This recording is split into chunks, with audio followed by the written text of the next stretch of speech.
Okay, well, back when I back to the dawn. This week was so busy. I'm still I'm still sore from yes. I was away for past couple of days. I had to go to the office, which is like I have a hybrid working system. Basically like, well, when you think about hybrid, you think like every week. For me, it's just like twice a month. Okay, so like it's best because I'm able to live with my mom, so I'm able to relax a lot. But you know, it it, it, it really drags when I have to go to the office, and I just came back yesterday, last night, and I basically crashed out. Okay, uh, the moment I get back, like I just like lay down my bed and like sleep, and in the middle of the night I wake up and I play back to dawn. I'm obsessed with this game, man. I'm seriously obsessed with this game, and I even like made another save here, okay, to be the best that I can in this one. But anyhow, like, this is more like my perfectionist side is trying to like do this, okay. But I did play a bit on the on the on the save file that I've been doing on stream. Okay, so we only have 5 more days until mayoral election. Okay, so in the last stream, what we did was, um, basically we like we were expecting Reed, okay, because we expected Reed to go and find Iris, okay, because we did get in touch with Anderson and he confessed to everything, saying that we know his past with like Iris looks a lot like Iris looks a lot like the um Iris looks a lot like the the sister, the nun that took care of him. Okay, and that's why he's very sympathetic to Iris, and he even think Iris is that person. Okay, and then we did find out that Iris, she's supposed to escape from the country, but then it seems that the person that she contacted was actually working for the mayor. So it's all a setup, okay? And now there's so many things going, like so many things that goes on, and Reed at the end got shot, but he's still alive, but he's in critical condition, okay? And basically, we do not have, you know, shackles of fate. Basically, just keep your head down until the end of your sentence. There's no shame in that. But okay, with Iris, she did risk to meet us and told us about what's going on with Reed, and she even leave out what sh- Iris did leave the tape. Okay, so what we're gonna do with it, it's our, it's up to us. Okay, let's see, where's the item? Import item, prison letterhead. Where is it? Not this. Wait, where is it? Laundry room permit, death of a hitman, main building, Anderson Palm, kitchen permit, roof permit, mail room, work more stuff from Big Bang. Huh, is it here? Oh, this is receipt. Oh wow. We do have it, right? Oh, it's the key. We have the key to Selena's apartment, and the Iris hit the, what do you call it? What do you call it? Iris hit the tape under, the bed. Yeah, under the pillow. So we need to get there, okay? So basically right now, we need to get out of this place, okay? So it's time to start with our prison escape, okay? So we did found another escape because we do have like the escape in our room, but we shouldn't, put everything in one basket. So here we did found, okay, whoever did this must have been trying to make a hole into the next room, judging from the stamp on the pipe, from the, Judging from the stem on the pipe in the laundry room, the next room should be the sewage treatment room. In the sewage treatment room, there must be a main sewage pipe. It probably leads to Hadler River, not far from the west of the side of the prison. I think the spoon owner intended to escape by that route, but it seems he didn't get far. Okay. Dig through the wall and go to the sewage treatment room. Okay. So with that, I did bring my pickaxe, okay? I made a pickaxe, okay? And, you know, with this, we should be able to, like, start digging. Ooh, 200. Ooh.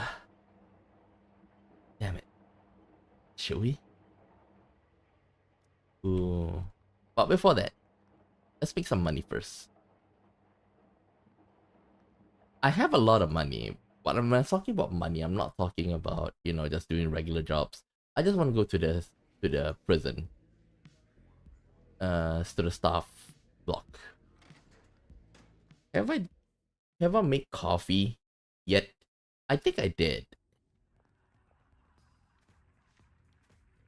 Oh, let's make coffee. Macchiato. Macchiato. Macchiato.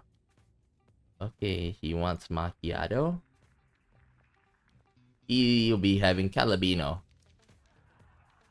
Calabino.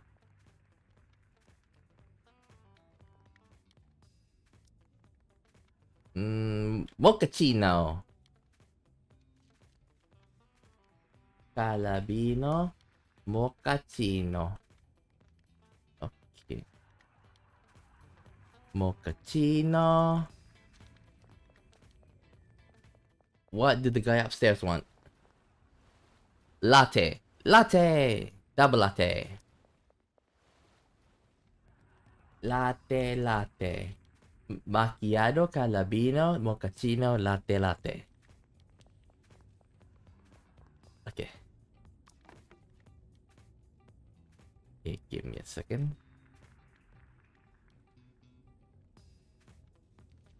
Okay, macchiato, calabino, mochaccino, latte, latte. Okay. Mochaccino. Oh, macchiato first. Macchiato. 3, 2. Calabino. Mochaccino. Latte, latte. Okay. Let's go. Ooh, we got sleeping pill. 3, 2. 1, 2, 3. Raw milk. Okay. Calabino. Calabino.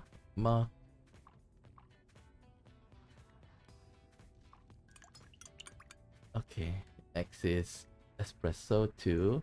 Oat milk 3.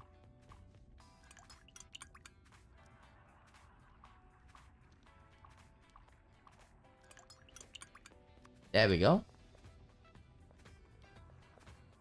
Here we go. Here you go. Here you go.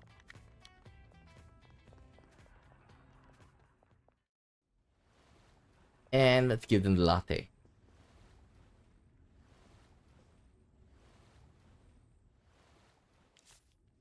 Money.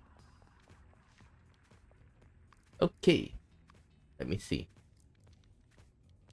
Mushroom bro. Razor. Razor scales. Gastroenteration. ESP. Actually this is pretty good. Use convert charisma to do your extra until the end reply. Ooh, this actually is very good. But we're not fighting, so we're gonna leave it first.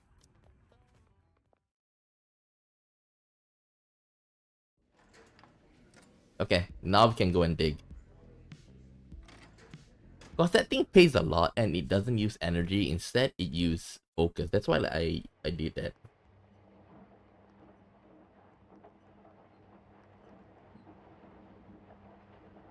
Move. Oh damn. Let's dig. Ooh. Actually, we should go for this. How many? 3. 1, 2, 3. Wait. Wait.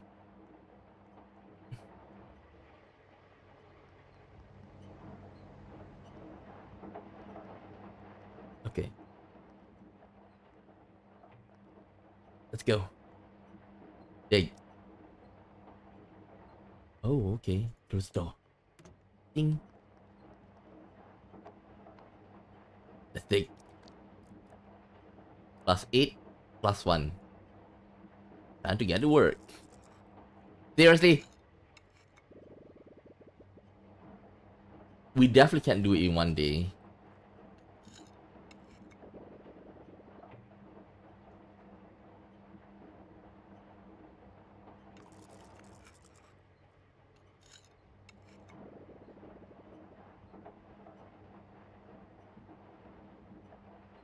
Oof.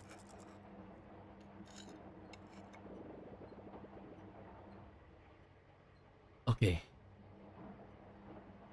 Like right now, I'm not planning to like be super calculating. I just wanna get out of here. I think that that's the biggest. That's the number one thing that we should do. The atmosphere feels a little off today. What's wrong? Did the message get out? Don't worry, it's already been done in the morning. Good, then let's get ready to enjoy the show. As long as we make it to the curtain call, we'll be the winners. Heh, I'm sure you know, no matter what the outcome, we're all just pawns. It's never our turn to be the winners. In chess, if the situation means the player can only make one move, tell me, who exactly is the one being manipulated? Uh-oh. I see all the sharp tooth guys are here today as well. I wonder which side they'll be on. It doesn't matter which side they are on. If Alex made a stupid decision, it's best he goes down too.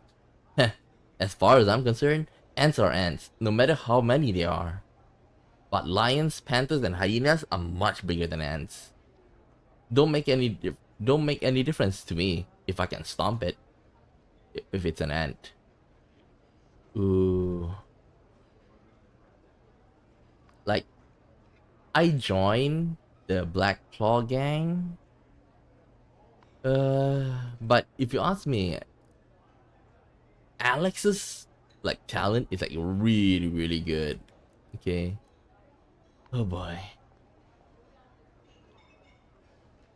Oh boy. Oh boy. Everybody's talking. Eating bread. Nope. Oh, there's gonna be a fight. Shit. There's gonna be a fight. I think today's the fight. Oh shit. Take this.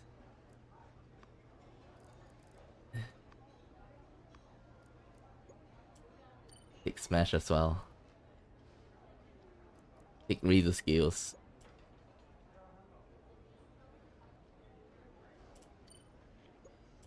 Okay.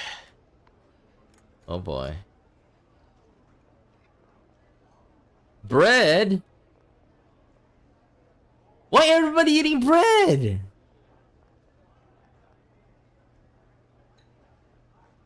Why is everybody eating bread? Let me redo. I want to get out and like this is what happened?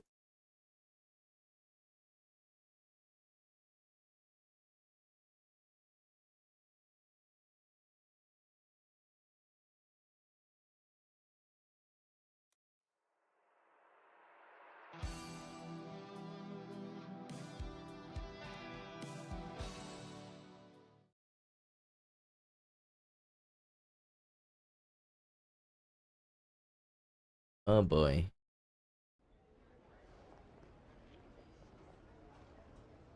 He's eating bread. Mushroom pasta.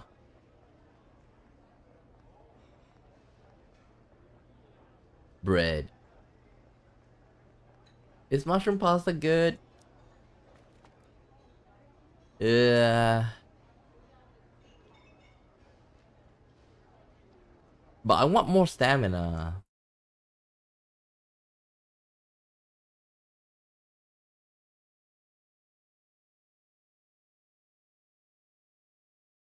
Okay, if next one is like, if we don't have rice, I'll take the mushroom pasta.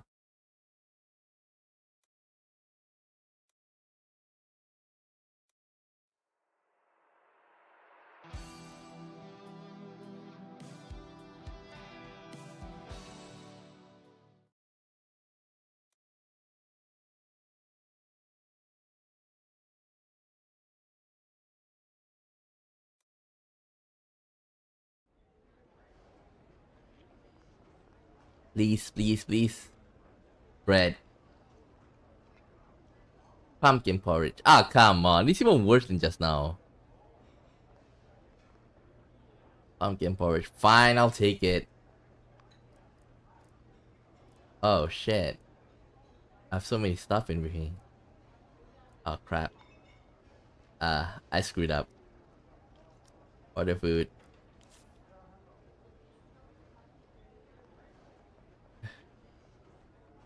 Uh...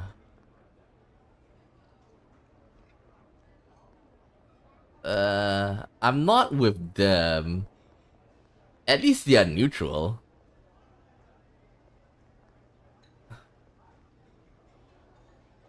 Yeah. Oh wow. Hi John. Bread, please. Come on.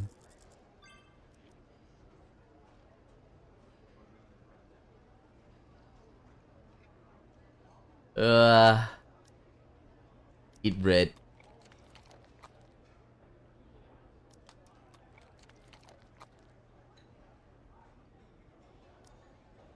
Uh-oh. You done eating yet? We better get out of here before it all kicks off. Okay, we should get as far away as we can from this mess. Tries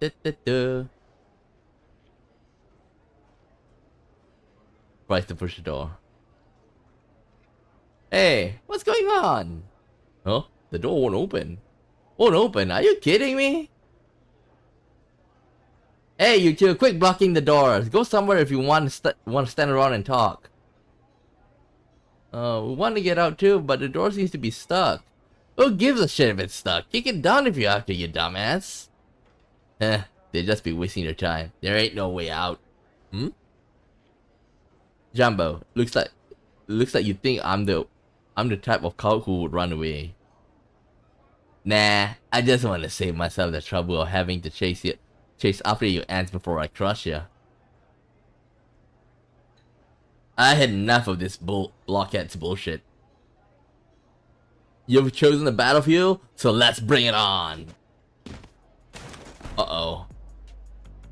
Taking out your anger on the table? At least it won't fight back. Huh, it looks like you want me to take you down first?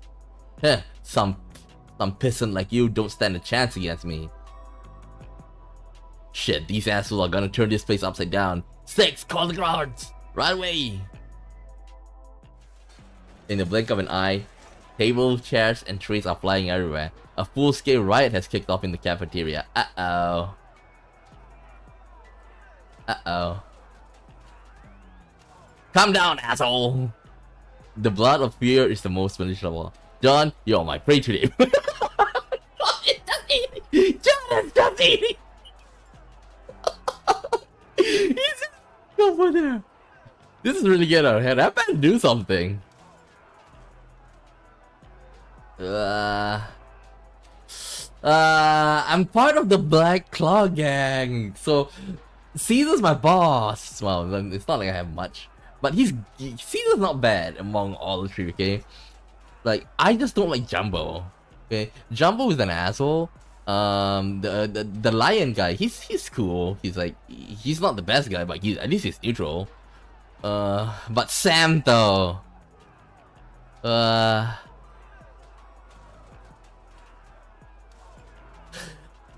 Let's go help Caesar.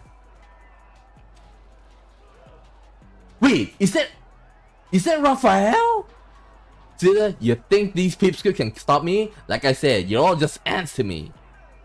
Nothing to say, be a good little ant and let me stomp ya.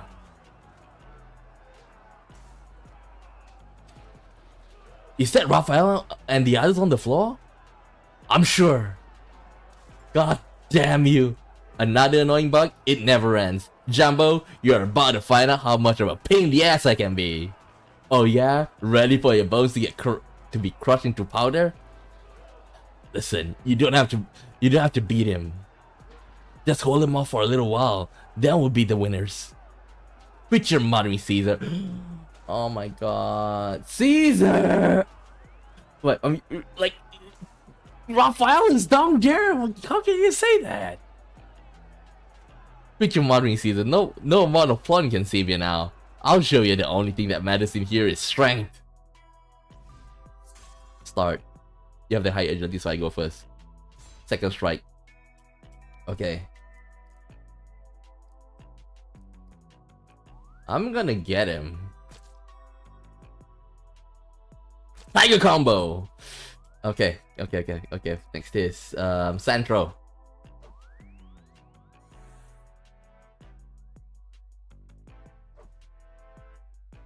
Blind remove.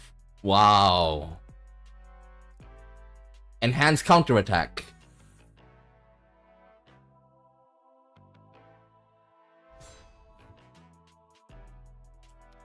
Then I'm not gonna attack. Easy as that. Concentration.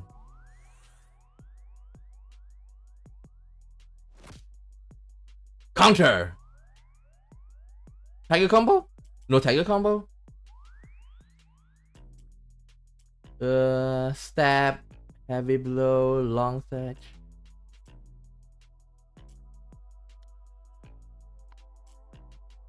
Let's go. Counter.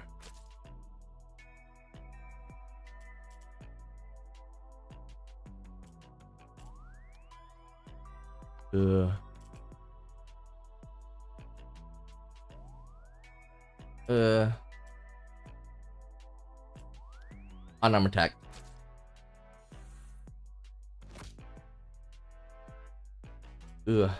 I think I should use adrenal stimulation.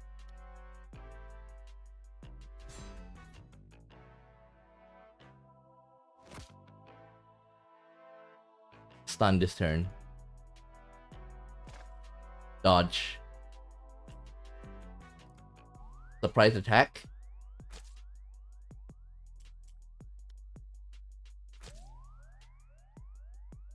Tiger combo. Damn it. Ouch.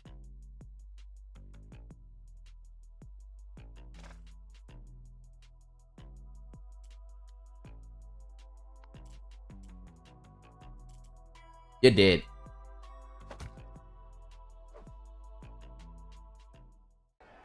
Damn it. Jumbo, who's the end now? Shit, I can't believe I lost to a pipsqueak like you. What an embarrassment. That strength you're always talking about came to nothing. I wish I could stay here all day and enjoy the look on your face. But it's about time for a new character to enter the stage. Son of a... Oh?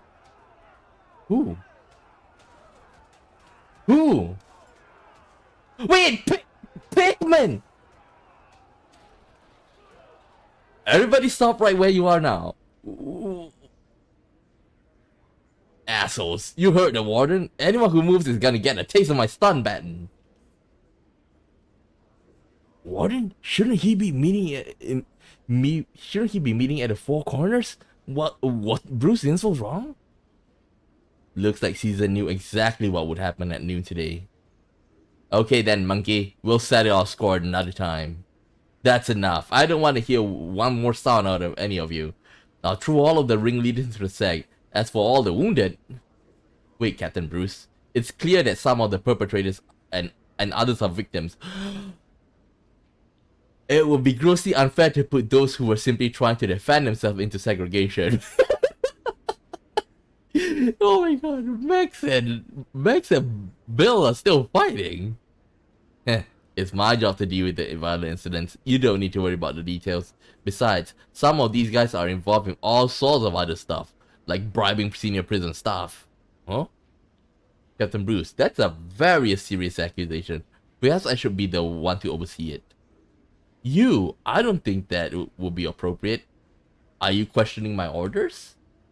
No, it's just that your orders goes against policy. As warden, you should know that a violent incident involving 20 or more inmates is considered a riot. All riots are required to be investigated by federal authorities to avoid any potential cover-up by prisons. Oh, wait, let's just check around. That's Crunchy over there. That's the meerkat, right? Teddy. Sam is over there. And that's Diego. We have the unicorn and zebra over there. Bruce, have you? Yeah, to be on the safe side, I informed the federal authorities. They should be here tonight. Heh, I think the investigation team should get to the bottom of it real soon once they see the evidence I have. Very well, I'll wait for the investigation, but believe me, the results may disappoint you, Captain Bruce. Wait, it sounded like Caesar and the warden is in cahoots, but Bruce is on his own.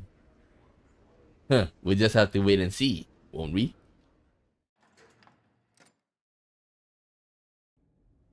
Because of the riot at lunch, afternoon recreation and evening activities have been cancelled. Looks like I'm going to have to be spending the rest of my day in cell. What? It sucks. Seriously? Aww. That sucks. I got so many stuff I don't know what to do. If I knew, I would have brought my trusty extra hard salted fish. Oh well. Let's see what we can do. Let's grind some coffee.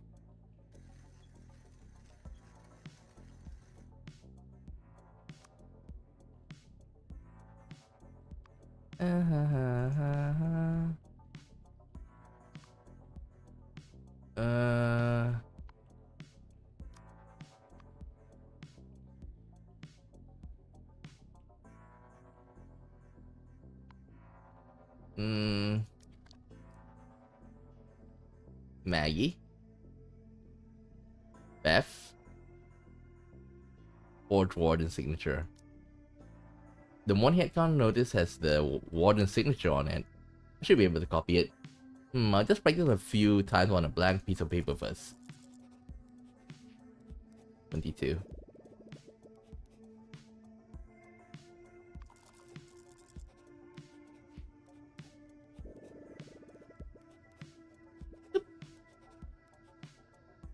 I think I should be able to do a convincing copy now. I'll write on the parole certificate now. Sign, Warden Clark. Now, to hand it to the barber shop.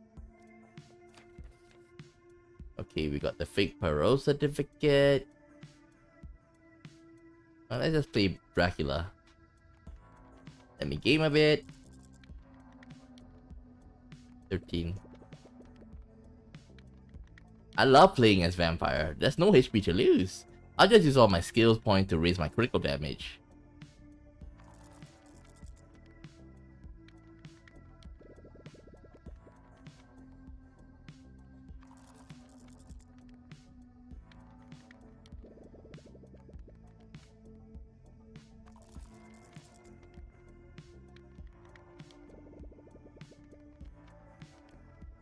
That's the finishing blow. Screw you and your 5 HP bar, Skeleton King.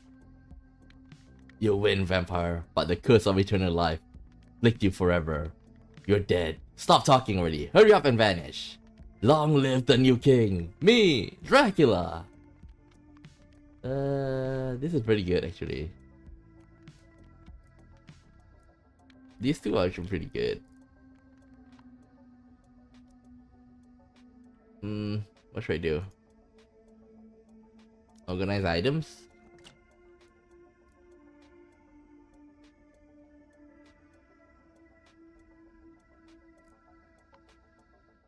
You know what? We should brush our teeth. Perfect smile.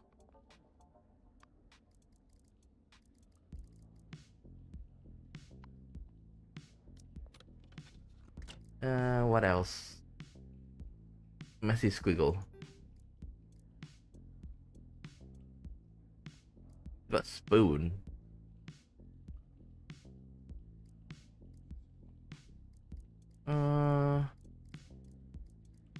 Is there anything we can do? Craft. Got bandage. Mask. Let's make some soup.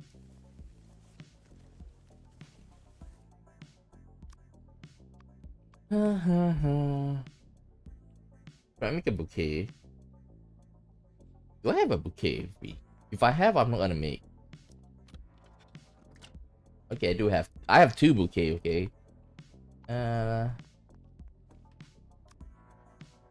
Let's make the soap again. Oops. Let's make the fishbowl.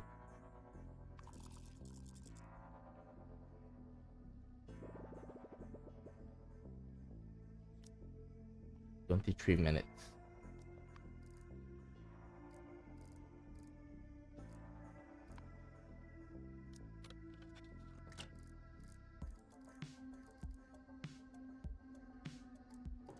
Put it there.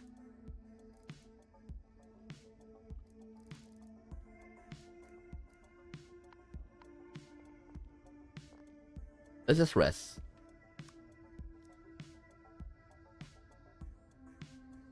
Get up.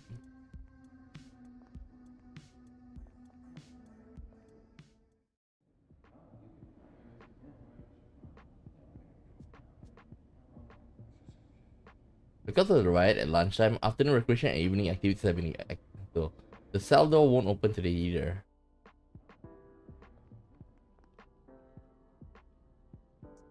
Look under the bed. Should I? Yeah.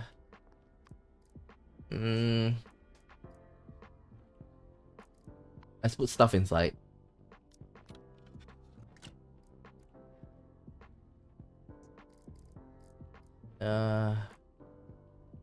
Put in. Full. You can put this in. Full.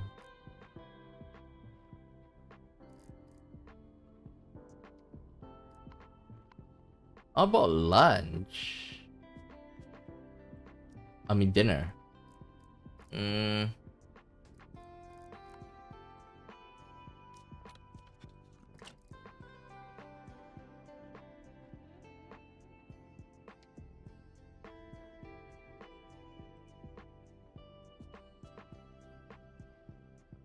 We really can't interact.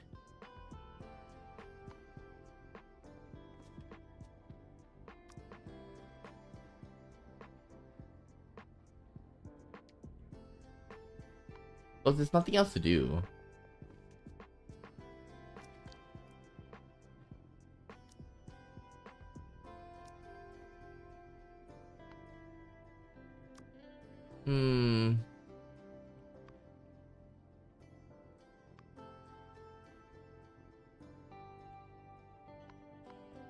Yeah, there really is nothing to do. But I can play the fish first.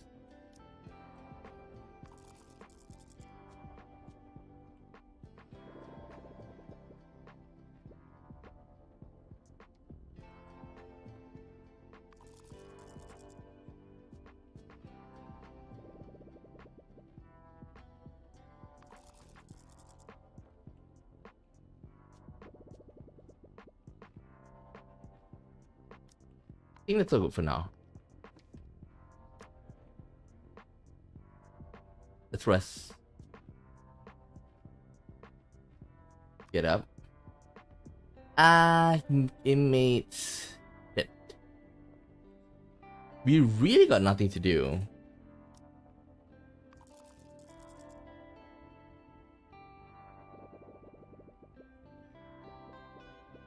Well, the rounder is really helping me a lot.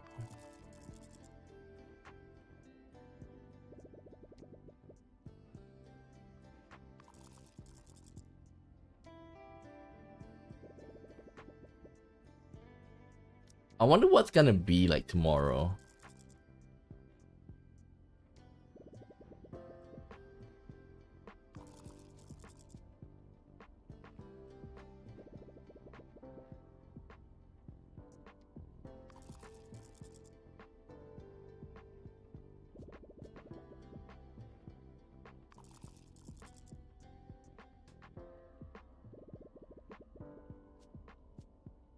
They good?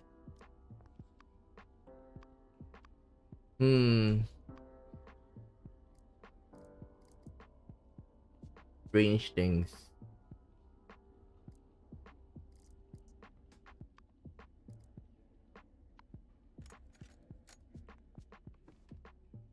What can I do? Let's repair. Durability 5, still okay. Can we sleep?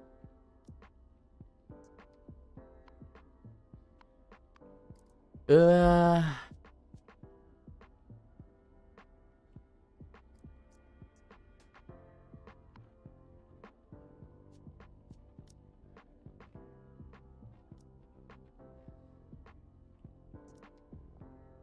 Wait, let's just rest for 2 hours.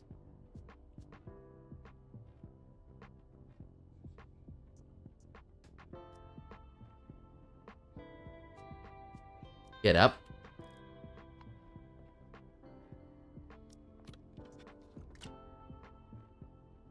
I think we're gonna eat the potato pizza.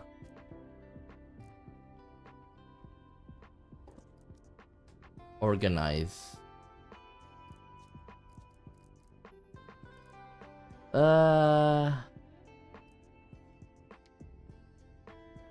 You know, I'm gonna destroy this. It's not really helping.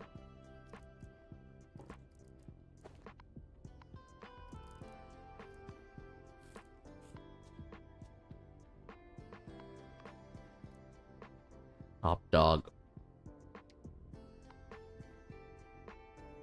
Look under the bed. Make bed. Place the dummy. Move the toilet. Go to the pipe area.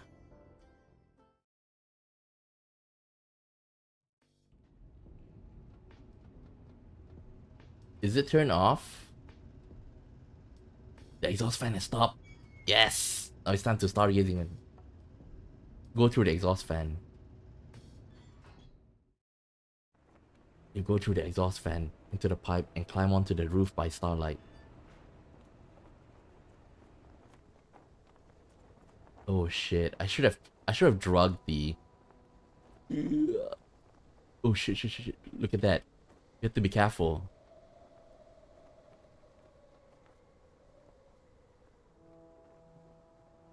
Oh wait.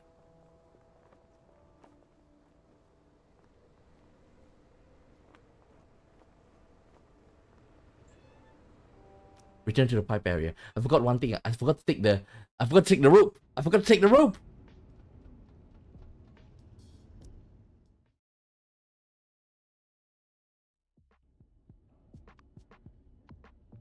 Who knows? We need the rope.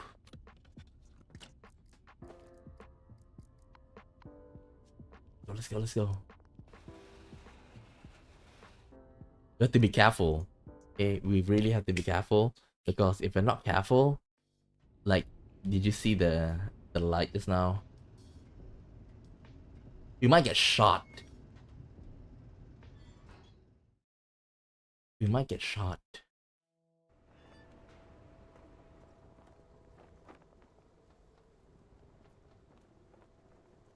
Oh, here come, here come, here come, here come.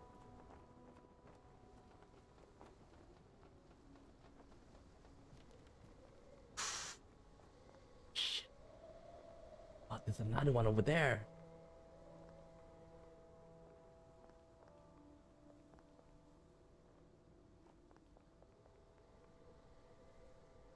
Think of another way to get that. Use the drain pipe. Combine it with the exhaust fan. Let me think. No, I can't think of what combination we do. Use a support frame.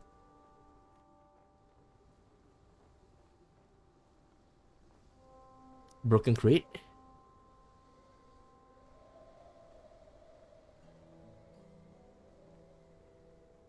Okay, the drain pipe. Let's see. Drain pipe and the broken crate. Drain pipe and the chimney. Is it drain pipe, the chimney?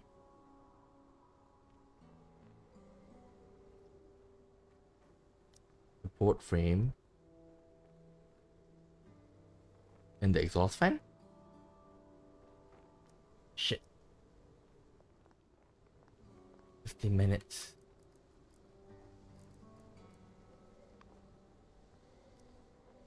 I don't have any matches.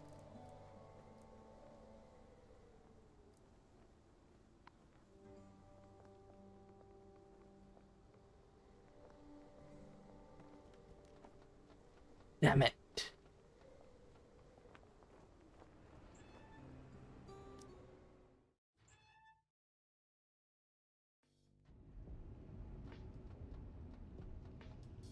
Return to my cell.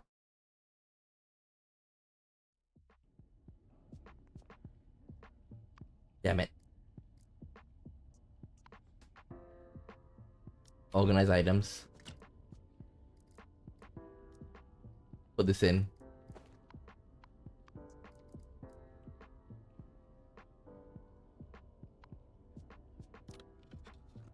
How many batches do I have? We have 9 over there.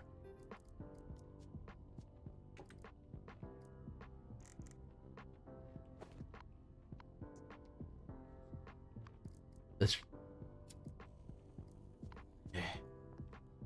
We can too focus. In case we need to use it again.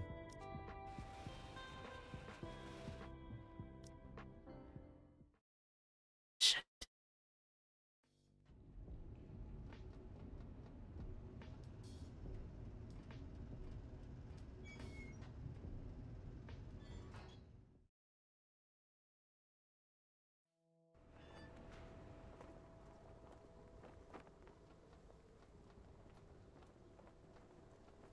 I mean, it's coming.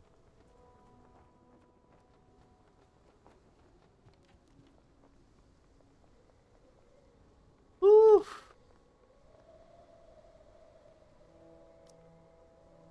Support frame. Exhaust fan? Is it like this? Those two extended support have shortened the distance between the roofs. It's still pretty far, but if it's there's no really other way, maybe I can try jumping, or maybe I say correct. Maybe it'll be more correct to say flying it. You need at least agility 8. Agility 8.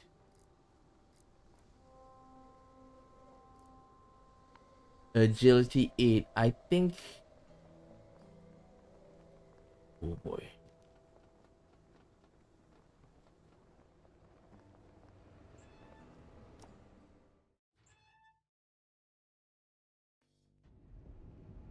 Agility 8.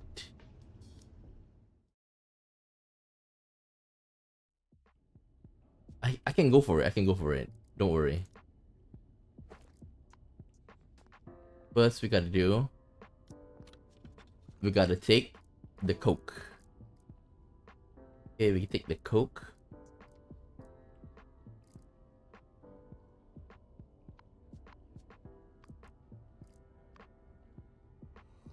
Okay, we take the coke. Then we use the toilet. Okay, with that, I have agility 8.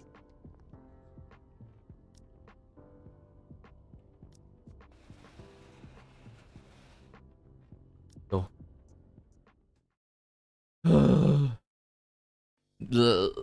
I really haven't done this, you know. Oh yeah, how I turn off the exhaust fan is like I mess around with the circuitry.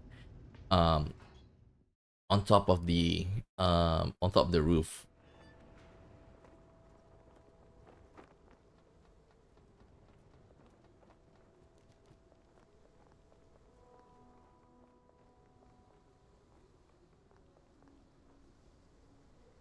Jump. Hope I don't get real. Okay, but go. I'm still alive. What an amazing jump. I made it over in one piece, but if it'd be good if I could get back without risking my life. Let's take a look around. Maybe I can find an easier way back. Like mushroom. Is it this? It's so dark in here.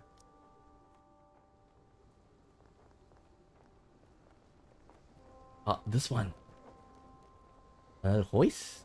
I think I found a shortcut. Over the rope. That should do it. The blue top on the other side of the frame is just enough to block the guard's view. And even if they do catch sight of me, they probably just think of the rope slip.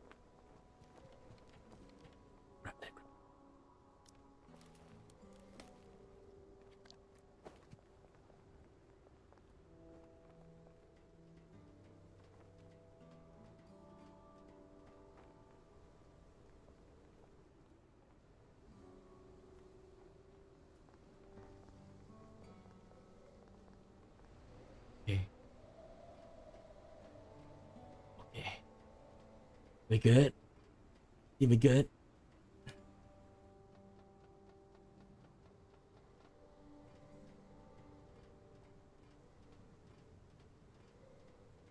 What do we do now? Oh, the wind up here is so strong. Looks into the distance. This should be the highest point in the prison. I sure wish I could turn into a bird. Then I could just ride the wind and soar straight over the walls. But sadly, I'm just a fox. Still, just standing here and feeling the evening breeze of my face is so relaxing. Maybe this is the feeling of freedom. Enjoy the breeze. And just stay here for a while.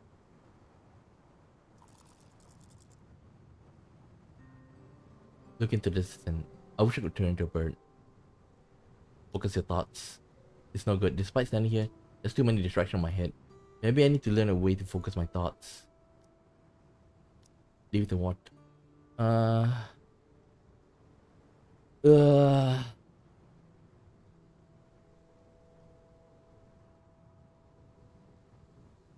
Return to my cell. Okay. I think we need to take the Zen. I think we need to take the Zen. Make bed. Hide dummy under the bed.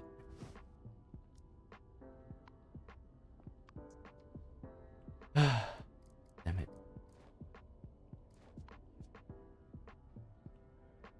Sleep. Take sleeping pills.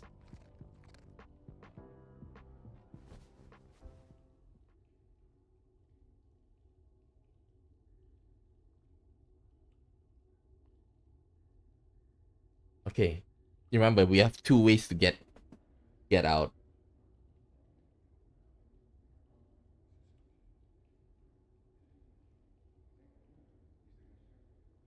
Sleep a little longer.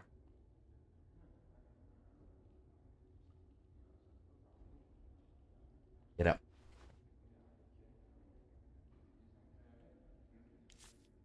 Thank you.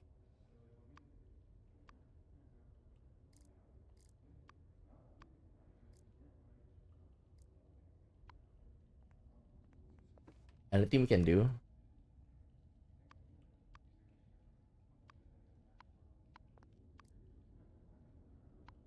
Not really. This morning, but why is the door still closed? Wait for it count. Train, the door still isn't open. What's coming from the corridor? Oh, Warden Clark. Attention! Sorry children, but today I have to speak to you over the fence like this. You really took things a little too far yesterday. And if the brawling in the cafeteria wasn't enough, an inmate disappeared after attacking the cooks and guards. We're still not certain if this is an escape, but I want you to understand the gravity of the situation. To facilitate the apprehension, you will be locked out in your cells for the day. What? I also have one more announcement. In an act of extreme misjudgment, Captain Bruce has allowed a federal investigation team to conduct an unwarranted investigation into my conduct. Although my personal reputation is not important, this has seriously tarnished the good image of the prison. Therefore, I have no choice but to demote him, so from today forth, Bruce is demoted from captain to deputy captain, and the position of the captain will be assumed by the former deputy captain, Billy. So they swap role. I hope we all continue getting along now that I'm captain. Something interesting happened. A prisoner escaped? Does that mean Bruce has been demoted? Alright, settle down. I have other business to attend to, so I'll say goodbye for now. Trust me, this little punishment will do you good. Dismiss. When the investigation team came, Bruce ended up getting demoted instead. He must have given them the fake ledger I got from Caesar. It looks like Caesar and the warden have won the war. But the other thing he mentioned bothers me more. The disappearance of an inmate must have put all the guards on alert. Hopefully you won't interfere with my plans. You gotta be kidding me.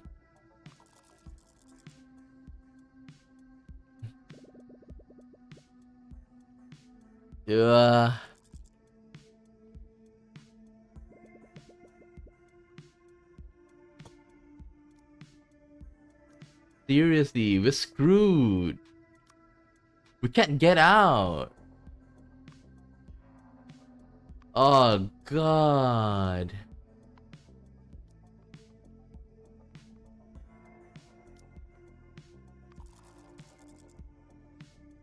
There's nothing to do.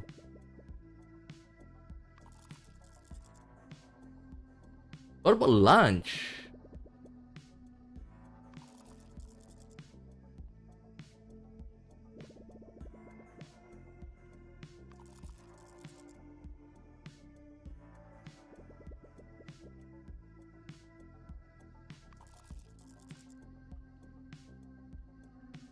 This sucks, man. This sucks. I think we screwed up.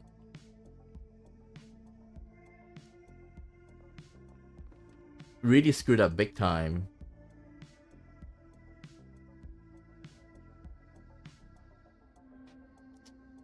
I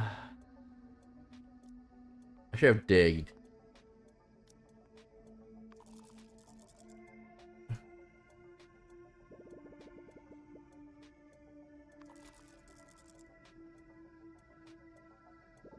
Who escaped though?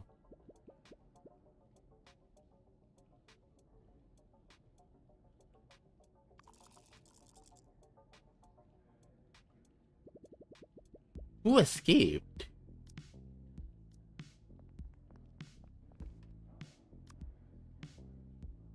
Dang it.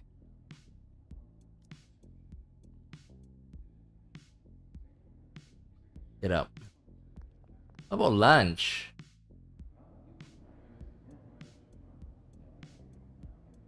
We're still inside here?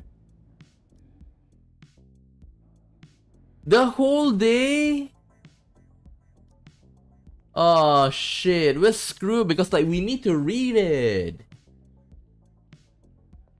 Oh hell.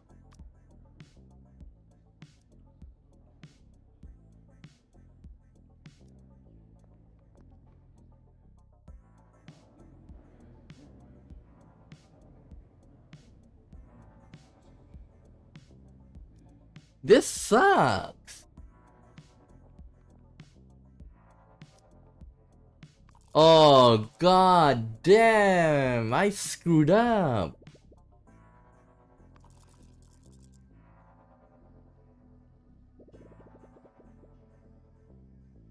Yeah, I screwed up.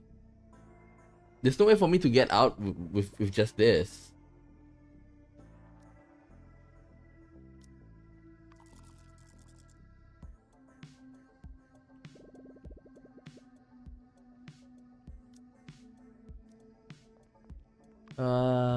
Fuck.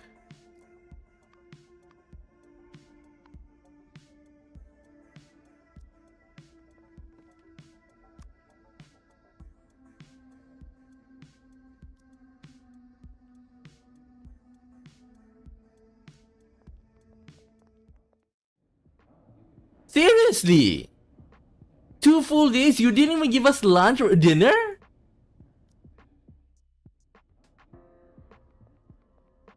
Oh, hell, man.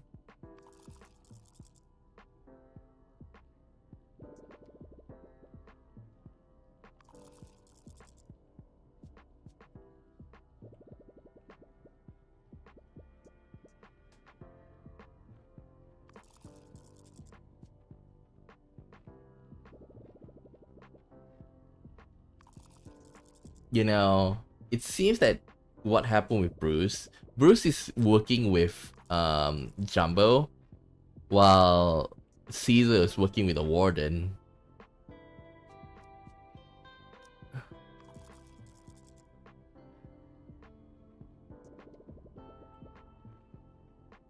But seriously though, oh, this is bad. This is real bad if you ask me.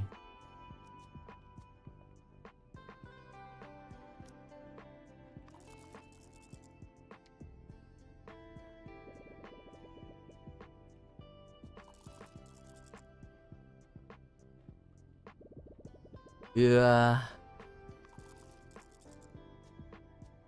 I screwed up. At this rate, we will not be able to like do anything.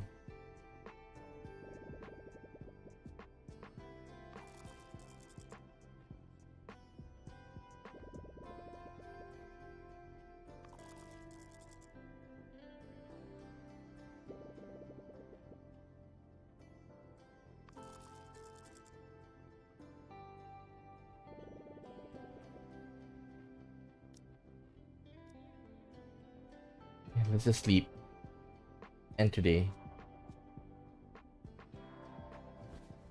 Oh my god. 2 days we've been in. They must have let us out.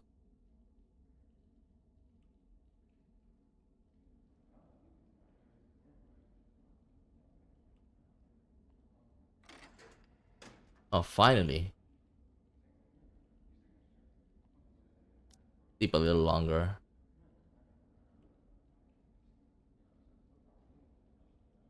Get up.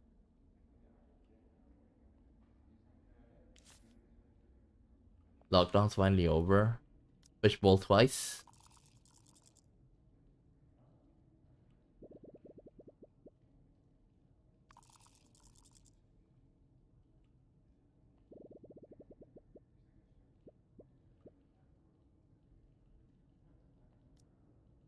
Okay, we're good. Go to head count. Buddy, something happened. More trouble. Slow down, what happened? I heard someone in cell B got beaten up tonight. This morning. Now everyone gathered around to see what's going on. First a riot, now this? Does the violence never stop? Oh boy, he really got his ass kicked. I heard he sold some secret Black Claw gang info to Bruce. I also told you not to be greedy. Is it Koala? Okay, get out of here, show's over. It is. Hey, you're hanging there, you still alive? Good thing you ain't dead, or the shits will be really hit the fan. Tell me, who did this to you? No one. I accidentally tripped and fell. Is that so? Then I hope you'll be more careful next time. What the hell? Anyone here who can help me get his sorry ass down? I think he needs to spend some time in the infirmary. As for the rest of you, get down to the lobby for head count. Bill, is that what happens when you get too greedy? Good thing you ain't dead, or the shit will hit the fan. Attention! Okay, let's start the head count. 1, 2, 3. 40 out of 45, 5 absent. 3 in the infirmary, 2 in segregation. That's all. Wait, what happened to the other 2? Thank you, Deputy Captain Bruce, for helping me with the head count. Okay, I'll make this quick. First, an inmate has just been found injured in cell block B, although he said he accidentally tripped and fell. But I hope there are few instances of such carelessness in the future. I have one more piece of news to share. Following his escape during the riot, Alex has been seen in the vicinity of St. Neil. I hope he'll be caught and not end up, well, you get the picture. So a word of advice, don't do anything stupid like trying to escape. In the end, you just make yourself suffer. Okay, now let's have an announcement. Because I was right in the cafeteria on Wednesday resulted in injuries to the kitchen cooks and guards, the kitchen will be closed this morning. Only bread and pumpkin porridge will be served for lunch day. I hope you all learn one thing from this.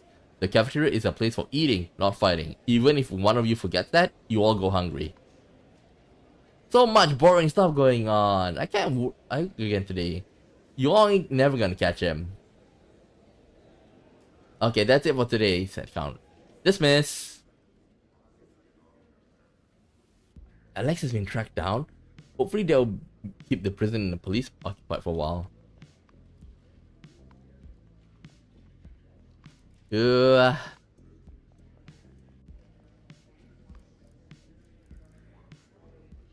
Messy squiggle. Ugh. Give me a second.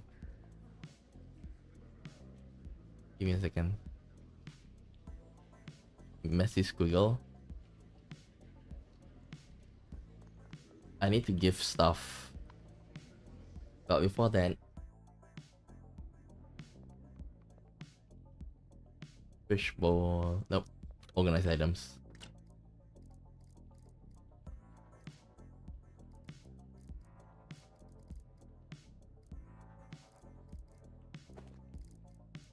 Hide this.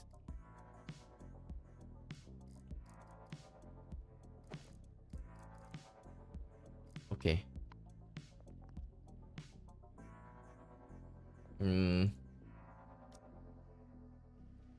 Let's go spend some focus first. Let's go to the staff.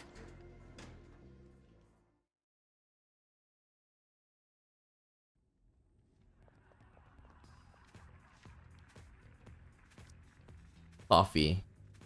Cappuccino. Calabino.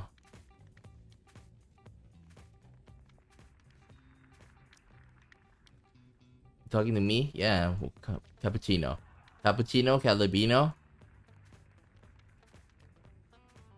Cappuccino, Calabino, Cappuccino. Ugh. Okay. Please send me latte. Mochaccino. Latte.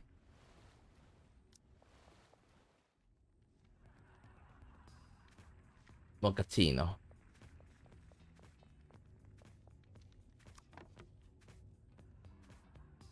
Why do things always... We wasted 2 days, man. 2 valuable days. We only have like 2 to 3 days. Shit. Okay.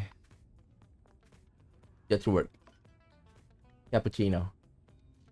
1 to 2. Calamine to 3. Okay, I think I got it. 1, 2, 2. 1, 2, 2. And then Calabino.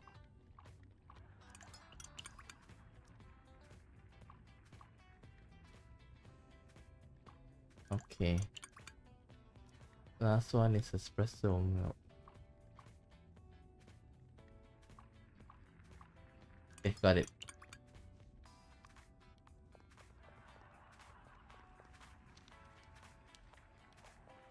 Cappuccino.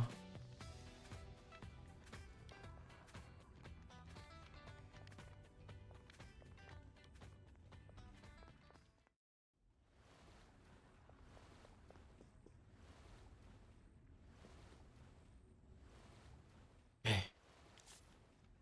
Got it. This bad.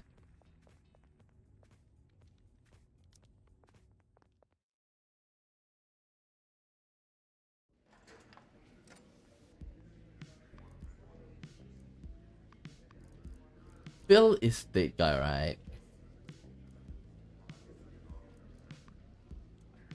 Oh, him!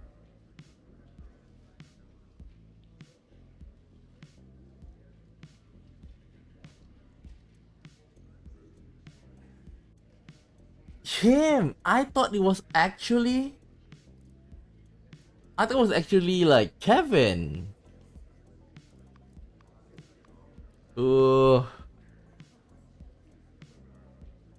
oh, he's outside the prison?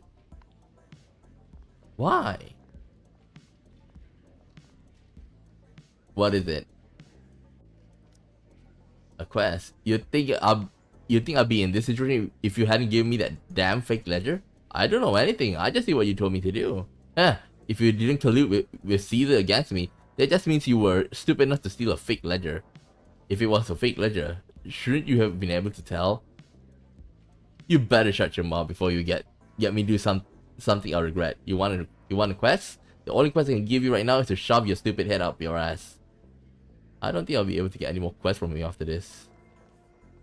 Need anything? Change game. New arrival. The White Wolf franchise. Is that it? Insect farm. I'd rather take this.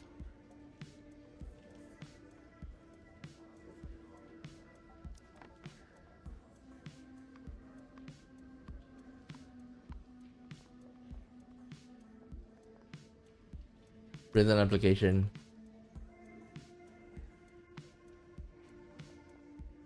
Let's see. You know, but I still don't like to work with Jumbo though. He's the one character that I really hate.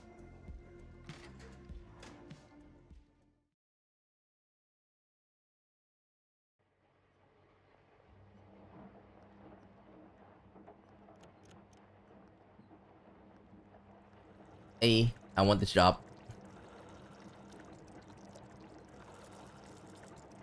Go away. Move.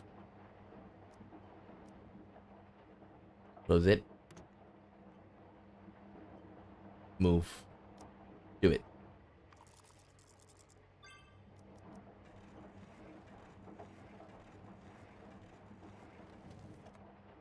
Okay. You know what? I think we should eat mushroom.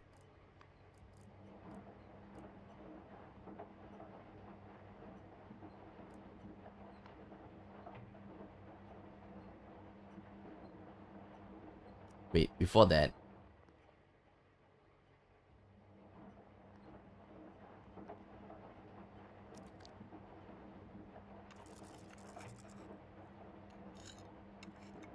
$14.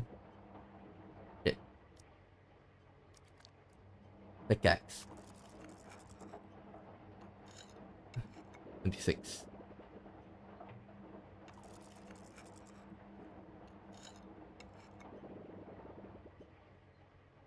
Two more.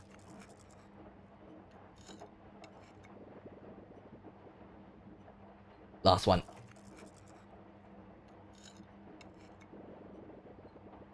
Round up. Got it.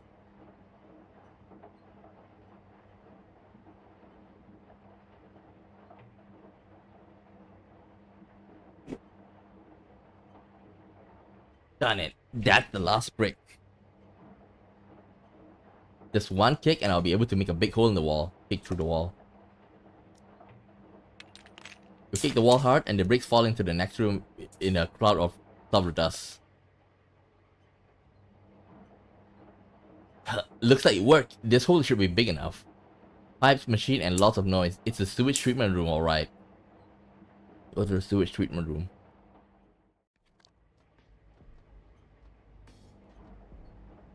Is this a big fella, the sewage processor? It looks ancient. I wonder how well it still works. I bet the water that discharged from the pipe still stinks. Observe the pipe.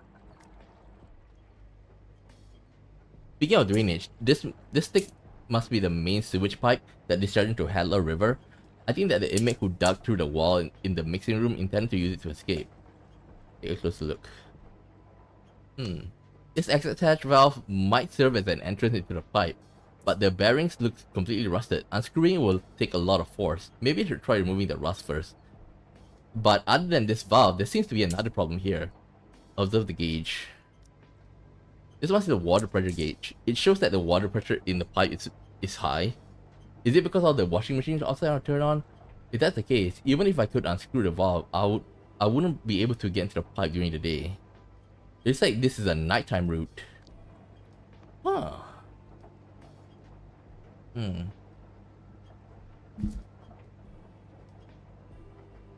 How do I get to the laundry room at night?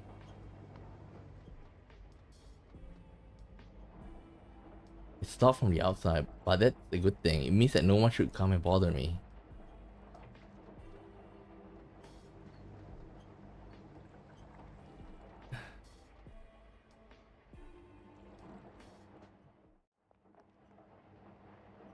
Okay, move back.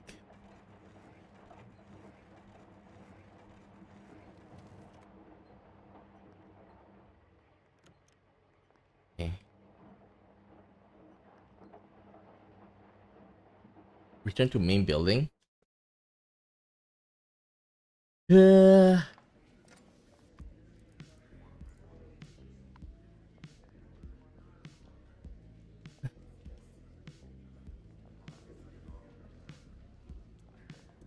Okay, time to give out our stuff.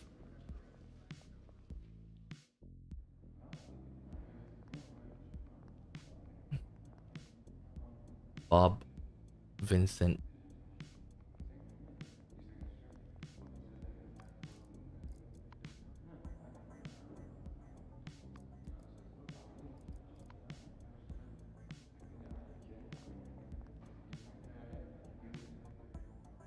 Hickman. Give.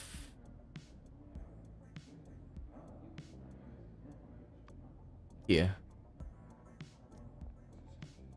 Next. I should give him the squiggly. I should give him the squiggle. I should have given him the squiggle. Damn it. Who else like the squiggles? The alpaca. Okay.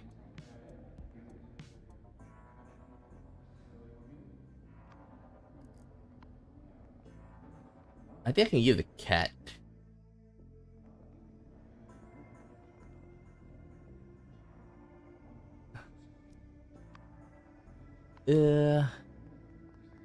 Ray.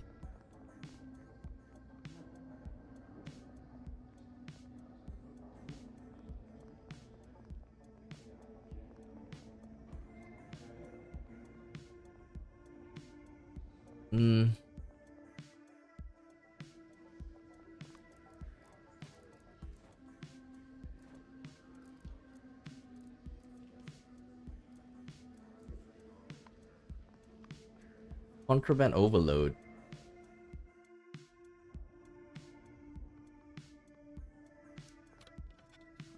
Contraband overload.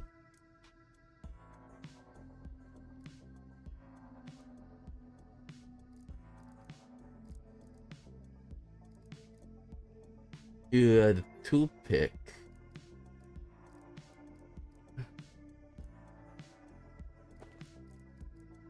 I can put this in here, right? Then I can hide this. Okay. Grab the glasses, because I need to use it later. Can put in the rubber glove in.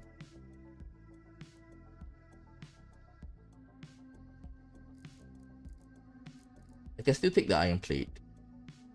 That frees up a lot.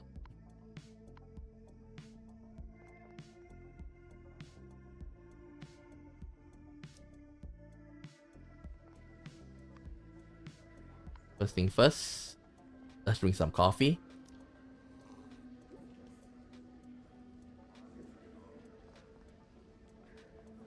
Talk about movies for a while. I'll take it later. I'll take it later.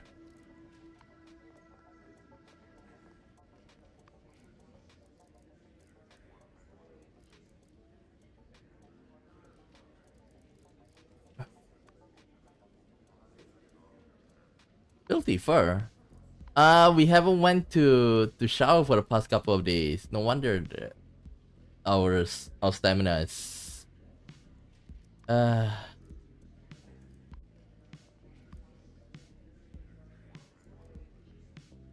mm, give me a second.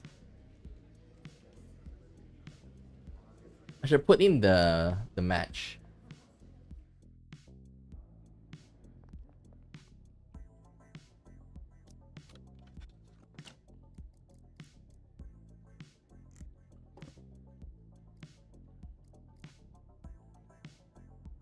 Put this in.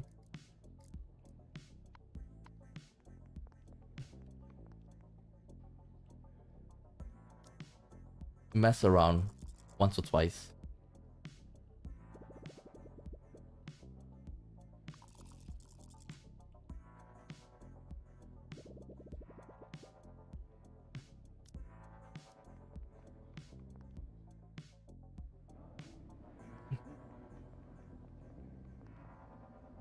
Wait, where's Caesar?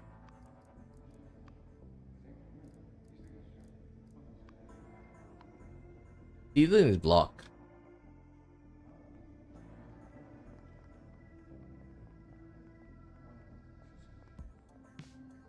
Let's trade secrets. Talent upgrade. People always say that plans can't keep up with change, but that's just because they do. But that's just because they don't have enough plans. They always have plan B. Maybe that's meant by the saying father of the forest doesn't leave things but leave things to chance. Okay. Gang affairs, gang quests, gang store.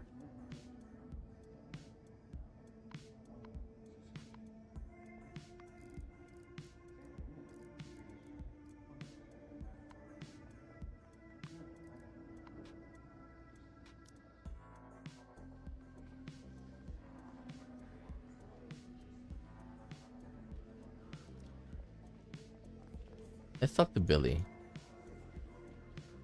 Uh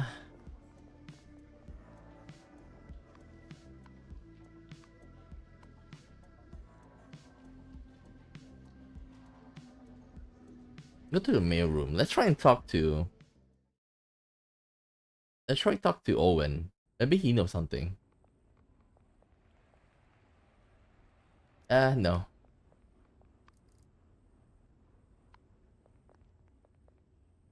Return to main building.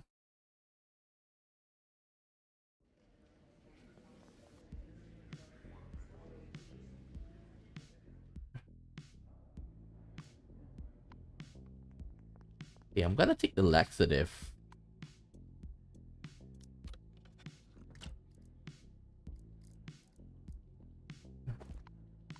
I know it's a bit late, but I want to go and take the laxative. Diarrhea.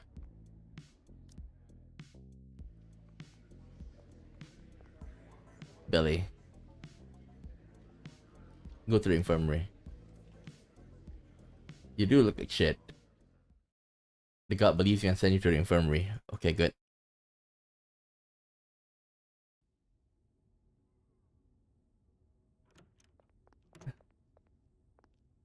Let me sleep a little. How's Whitey? Isn't he awake yet? No, not yet. I didn't realize he was hurt so bad. I should have stopped him. Hurt bad. No, the guards say he was ranting and raving here the whole night yesterday. Cursing everyone from Jumbo to some guy called Oswald. In the end, the guards slipped him a couple of sleeping pills to settle him down. So when you say not yet, you mean he's just asleep? Yes. Oswald, you thieving lowlife. I'll introduce your neck to my guillotine. What about Phil? I don't see him. After being brought in this morning, he was immediately transferred to a hospital because his injuries were so bad. Yeah, I can't imagine why. He has a lot of broken bones and probably suffered internal injuries. As a conservative estimate, I'll say he will stay in the hospital for quite a long time. What he did was stupid, but Max took things way too far. Hopefully Phil learned some lesson after this beating. In my experience, some fools spend their entire lives being taught lessons without learning from them. Oof. Can I help you? Stomach hurts.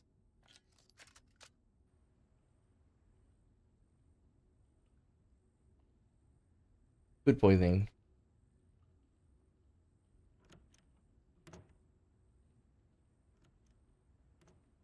Get up.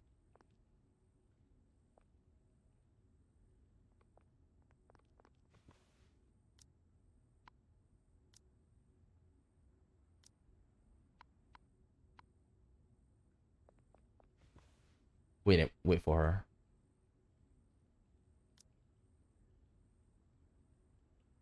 Ready for a shot? Something to say. Small talk. Who? Lisa the Antelope, the accountant who used to work in the warden office, but no one's seen her since last month. Do you know what happened to her? I can't say exactly. There are rumors that she ran away with the money after tampering with the accounts, but I know that's not possible. Hmm? The day before she disappeared, we arranged to get our nails done together on the weekend. Why would she do that if she had planned to run? So why do you think she disappeared? I'm just a doctor, not a detective. I have no idea. I hope she's not in any trouble. Here goes. Give. Here we go. Did you write this for me? Get shot. May hurt a little.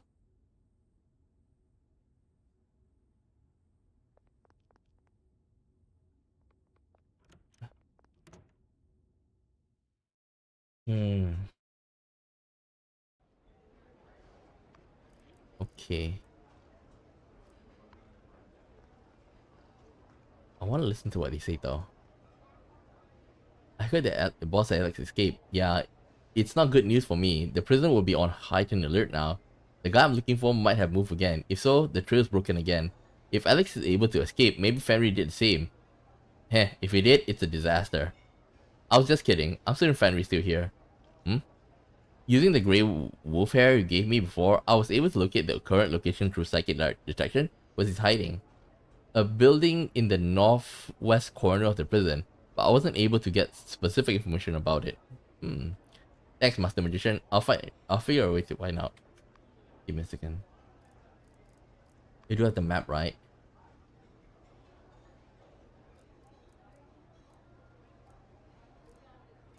We can't open it? Ah. Ugh, damn it. Why? No appetite? My two got hit. Unfortunately, I don't have any teeth, so I can't really understand how you feel. We both got tusks, but Winston and I are another level. We can bend. They can bend metal pipe. It just ain't fair. Come on, size doesn't matter. It's what you do with it's what counts. I guess you're right.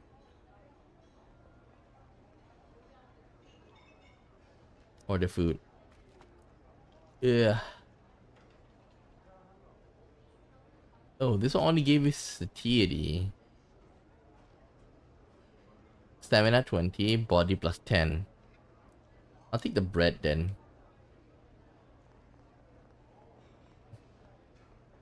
He's eating bread.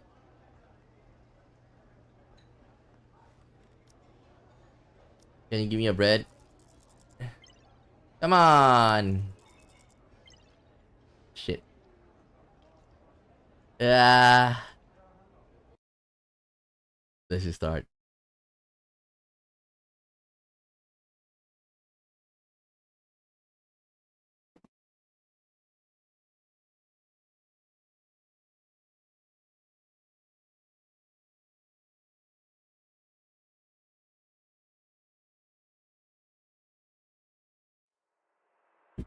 Yeah.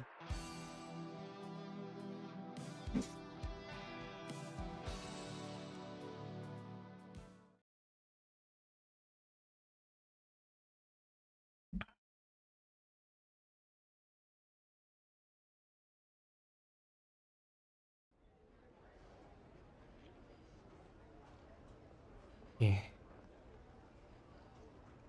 I think I'll talk with Diego better. Oops. Lost of habit.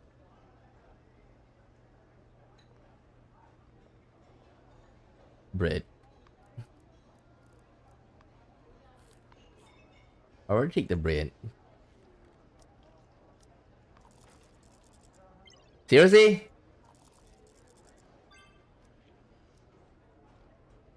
I don't have any appetite anyway. Well, I can imagine why.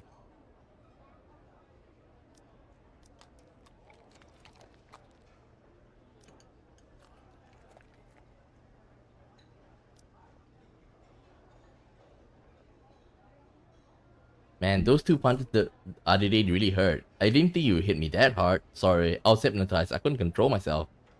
I bet he mistook you for someone he really hates, like one of the snooty movie critics.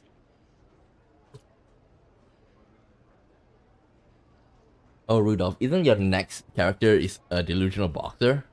It must have been useful experience for a method actor like you. Eh, he got something out of me. What about me? It's only fair that I get a cut of his paycheck when the movie comes out. Search. Search again. No more space. Uh, here there is space. Give a gift. You like chewing gum?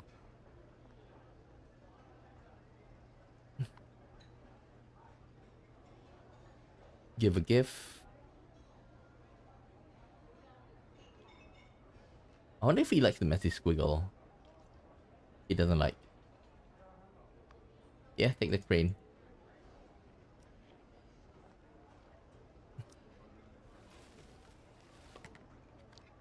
Teabag, nice.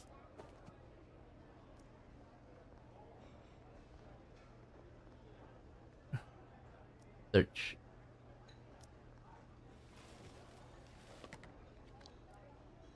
Bread. I wanna eat the bread though. Do you see the zebra? Nope. Hmm.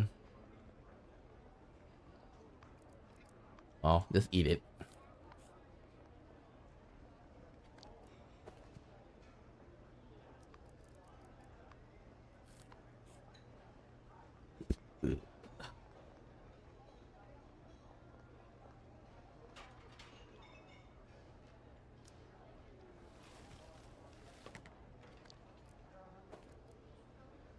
No more space.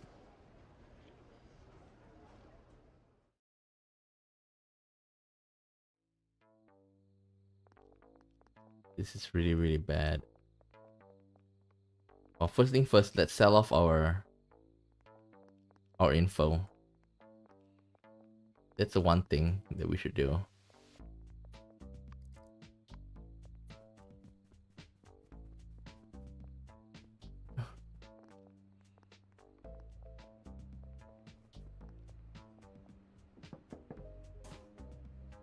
Live requests. The signature almost makes too good to pass for the real thing. You should have put your name as the parolee and use it to get out of here. Can I really do that? Of course not, I'm just kidding. Poopy pendant.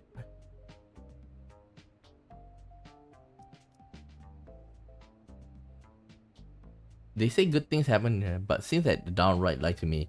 I was praying in the chapel yesterday afternoon and remember I could earn more good conduct credit by making a donation. Of course, the credits were my primary motivation. I merely wanted to do some good. After all, I'm a good person, but in my experience, good people always seem to have the worst luck. Would you believe it? I simply put my lucky coin in the donation box. I had it for so long, it's very precious to me. Without it, I can't even sleep properly. I tried explaining to the guard Rob what happened, but he just threatened to throw me out of chapel. So now I'm asking for help there. I just hope there's anyone who can get my coin back. By the way, it has a card cover on it. You can't miss it. Retrieve the lucky coin from the donation box. Ooh. I have an extremely important vision coming up. One that might just save me from my recent troubles and even put me back on top. But they say this is very particular about appearance and demeanor.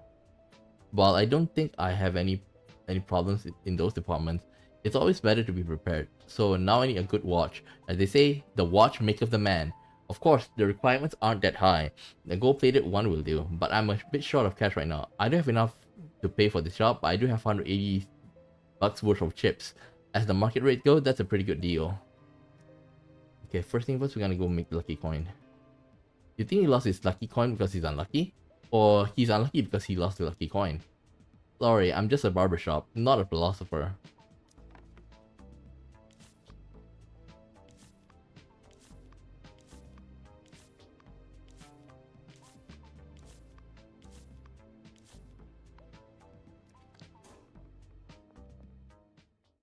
There's actually two things that we want to do though.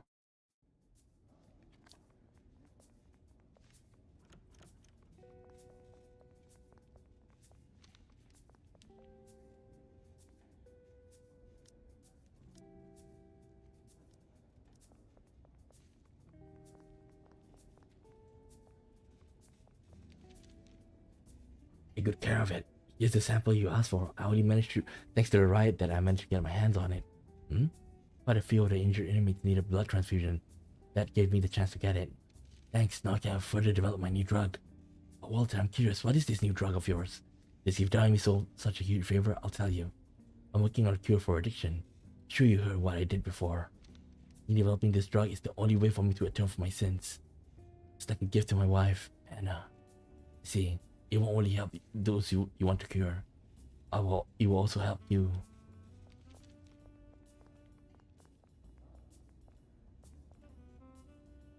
It's a good thing Caesar told the warden when the riot would go down.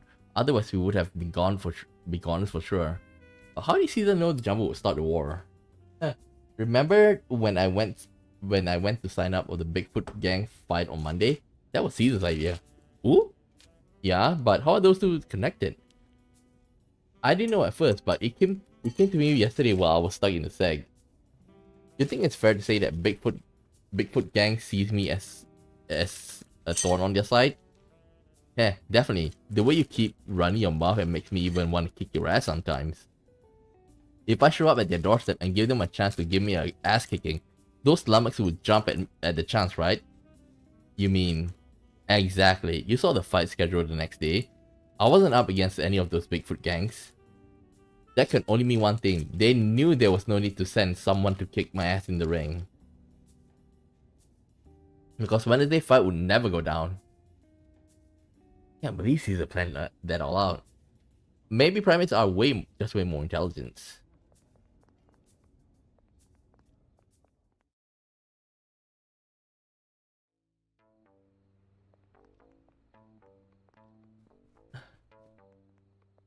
Let's grab the info first before we do anything.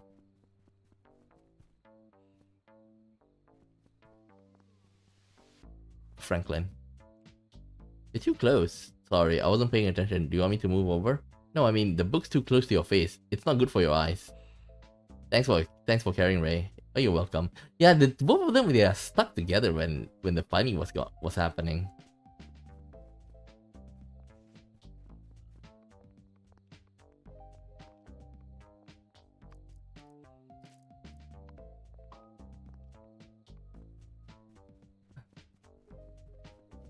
Oh, this Bam. Bam.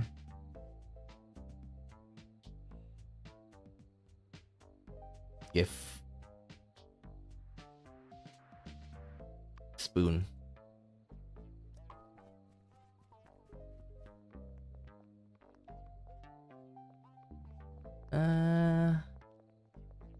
If there's nothing, then we'll just sell the info first.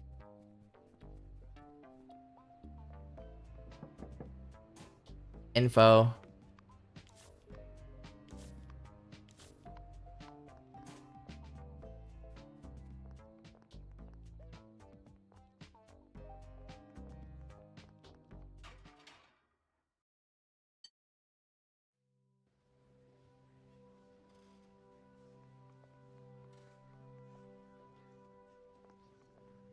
Keep it down, this way is quiet.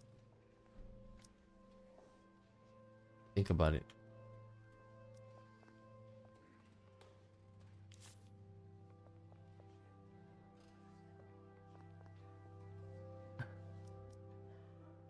How do I get...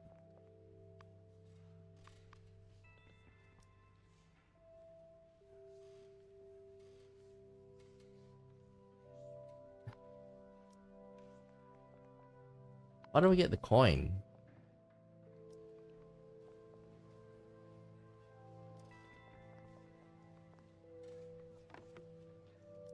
How do you get the coin?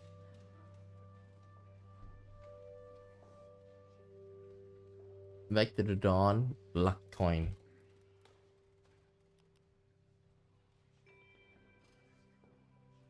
How do you get it?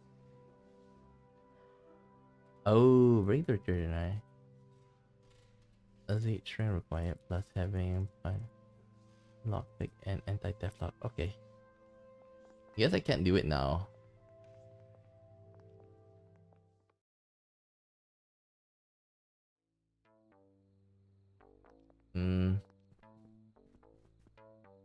Grab it.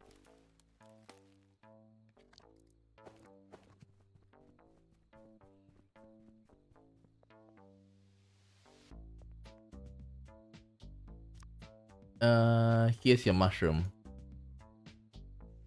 Thank you.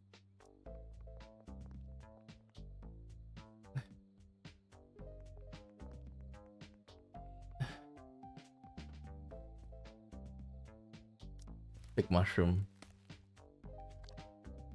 Ooh, that's a lot of mushroom. That's a lot of mint.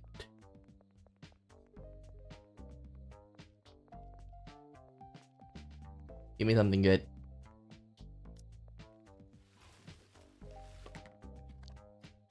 Ah, flash shard, not useful.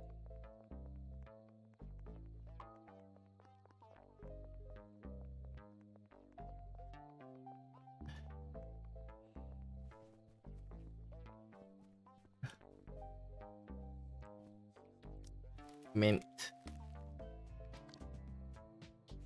Thank you.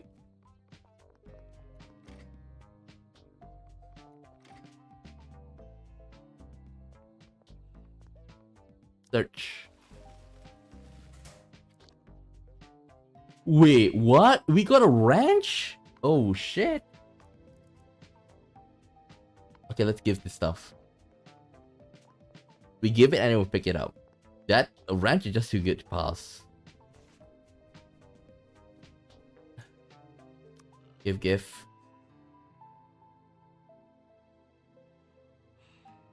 Here, small iron plate. I'll give you the drawing.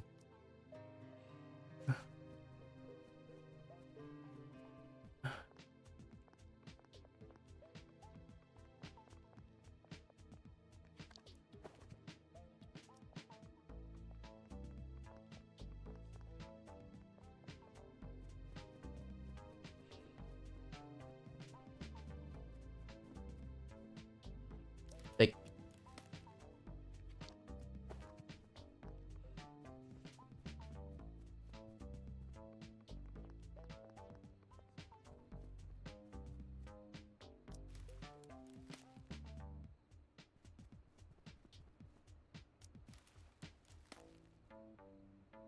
What do we have here? Nice. Be something good. Please be something good.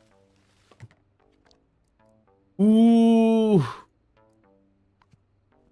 Ooh, that's good. That's good. That's good. Ugh.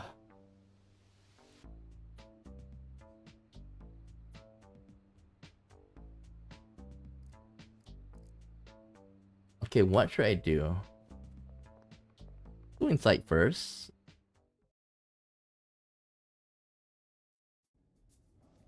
Just a moment.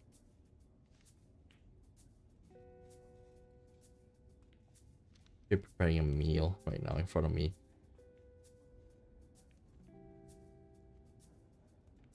Okay.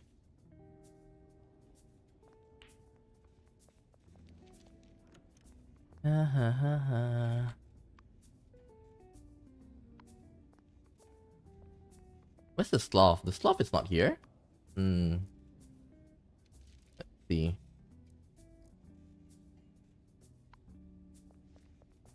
Wait, where's Pigman?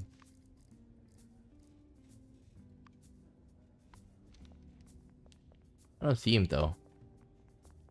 Oh, Pigman's over there. I already gave him. Who else like mushroom?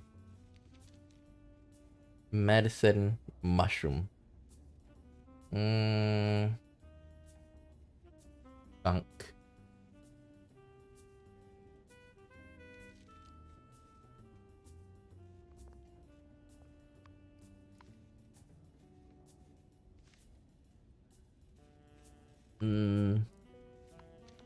I can give this to Wilbur.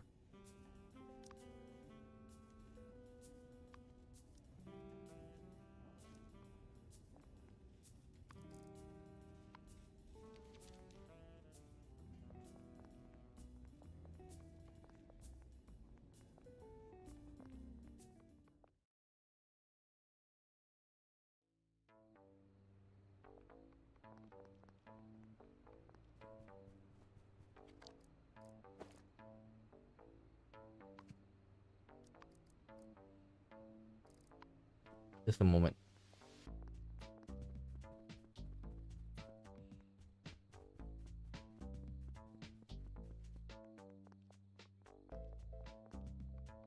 Give it to Henry. There you go, mushroom.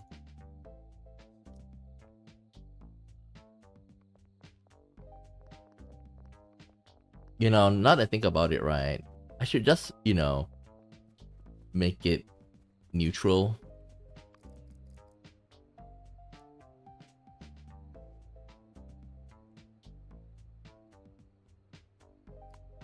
Oh, something in my room.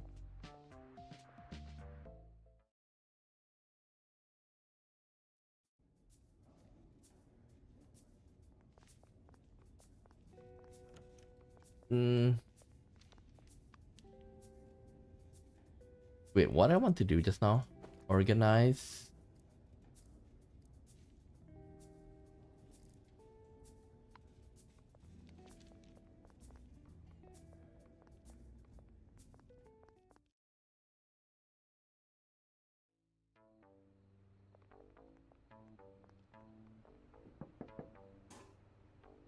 Sell items. Oh, I gotta like make the mint.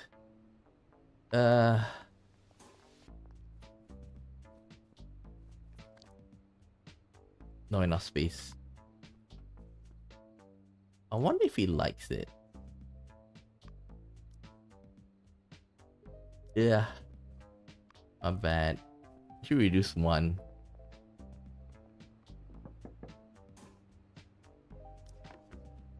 Sell this.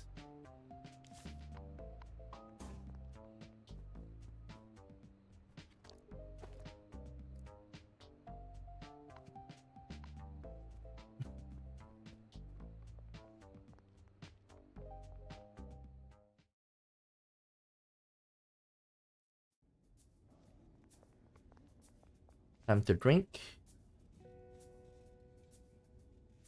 Tea.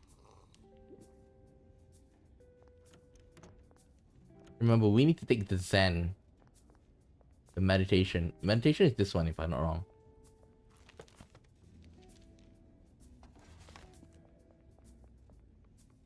And then we're gonna change the glasses.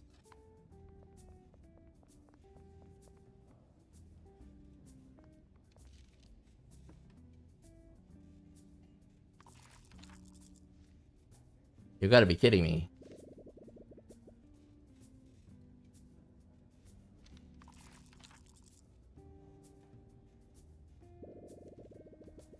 There we go.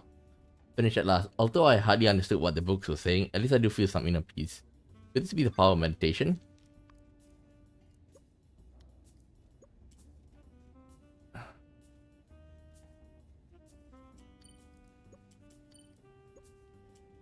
There we go.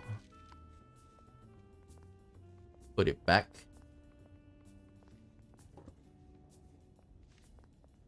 Next up. Lifeopedia.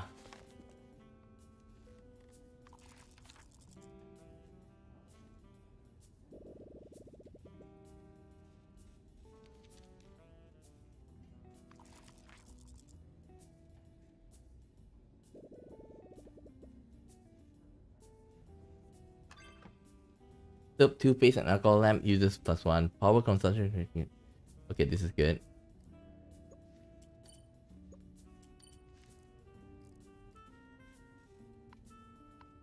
Put this back.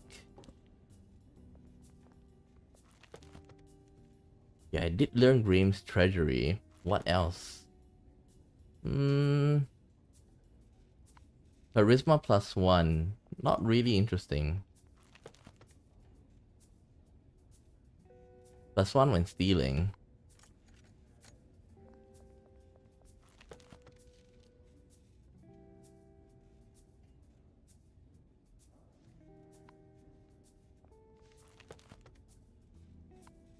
Not that useful. Let's check this one. Toolbox adventure. Yeah, one maestro.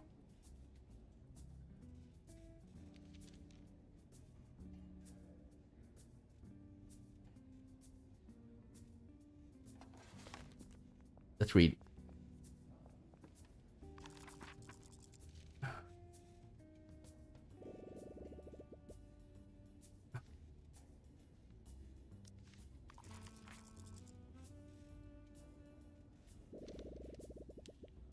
There we go.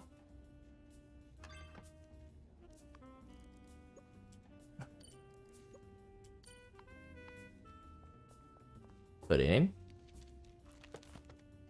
DIY Mastro. You know what I want to steal? No more space. Who like polarized sunglasses? Polarized sunglasses. I can give it to the raccoon. Ooh, I can give it to Bob. Give me a moment. Like, let me just go and see Bob first.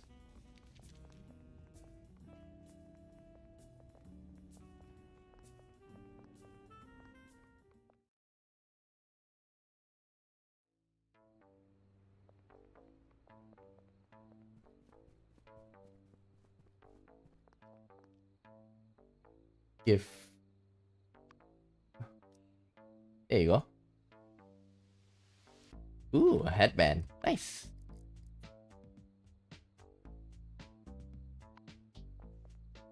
Who likes the headband now? Pangolin.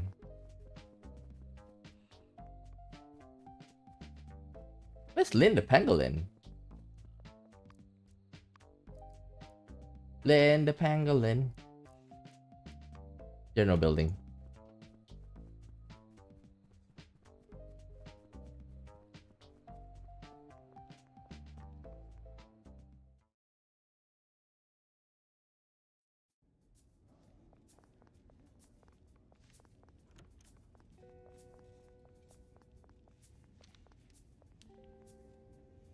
Here we go.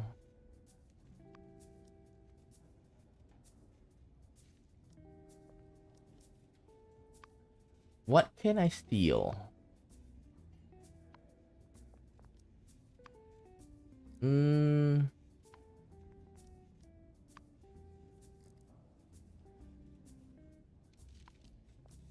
about you? Nothing interesting.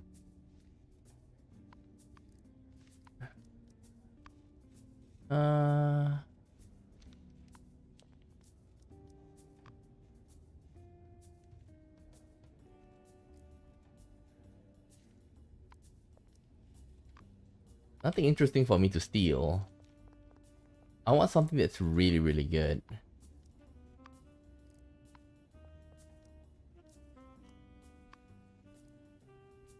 I can steal a calculator and give it to somebody.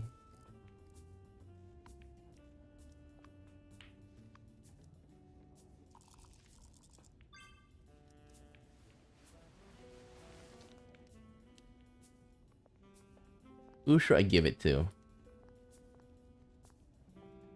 Calculator.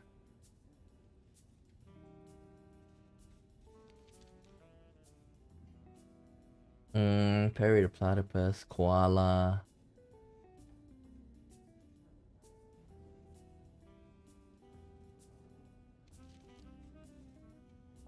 Let me see.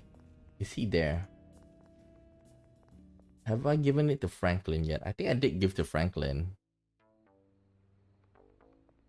Franklin the zebra. If Franklin the zebra already have it, you might want to give it to the sloth.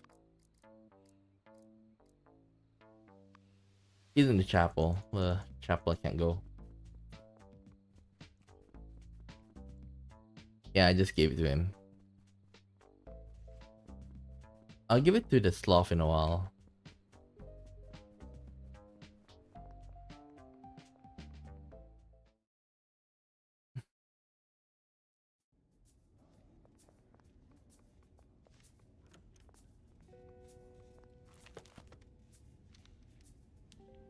Knifeopedia. The corrosive solution is for the corrosive solution is for the, what do you call it?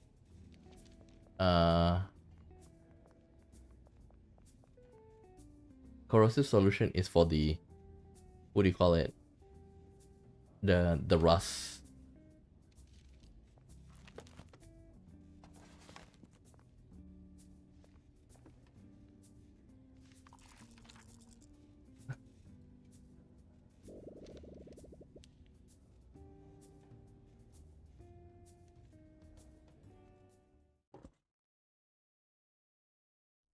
Damn it, we only have like around 2 days left.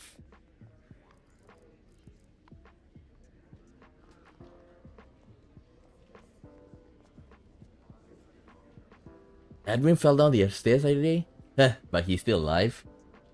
The blow to his head smashed his cloth. His intelligence has returned. It seems like someone's there looking out for that asshole. But whether he goes back to a genius or stays an idiot, it doesn't matter to me. He wrote a letter to help reduce my sentence. I can't believe he did that. He looks like he really gone and broken his brain this time. Yeah, this one's pretty sad though. Franklin's story? Uh, well, I unlocking the other one. Never mind.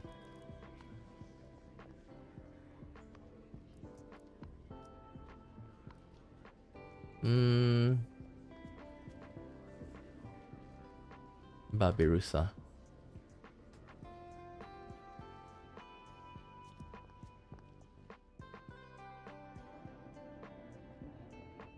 Then the pangolin.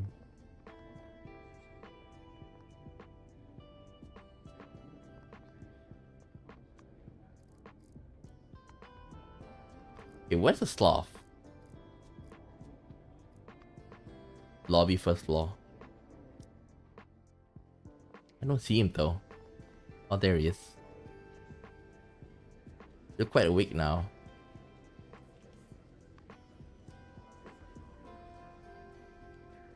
Ooh, pizza!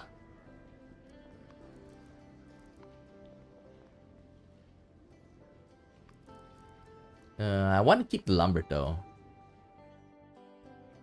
They talk about flying. I might need a lot of lumber later on.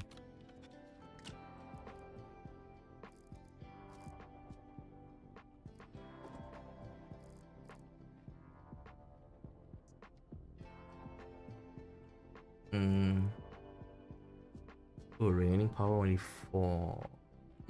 I need to buy from Franklin.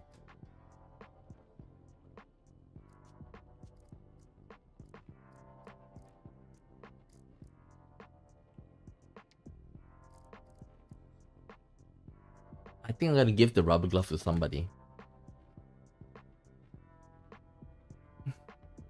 Rubber glove.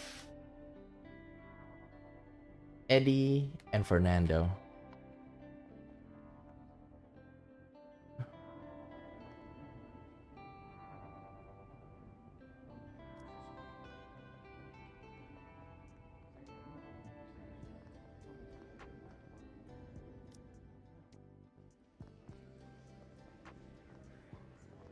Well, let's make him hurry up. Persuade him to leave. It's only 8%.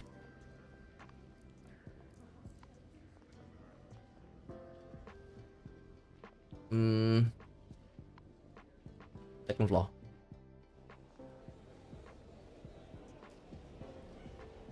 That's Fernando.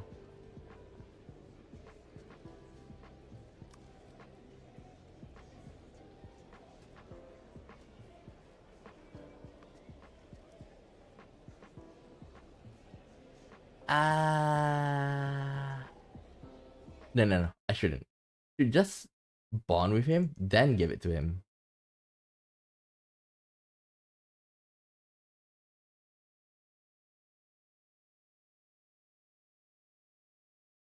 I should buy something, bond with him, then give it to him.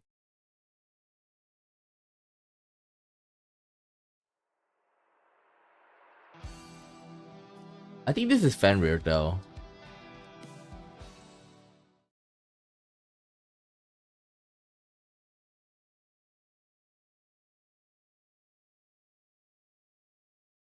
Oof.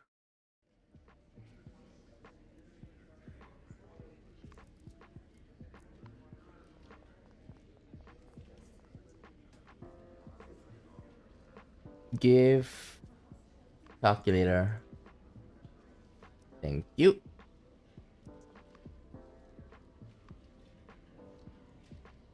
What's my HP? 90. Yeah, I can bond with Walter.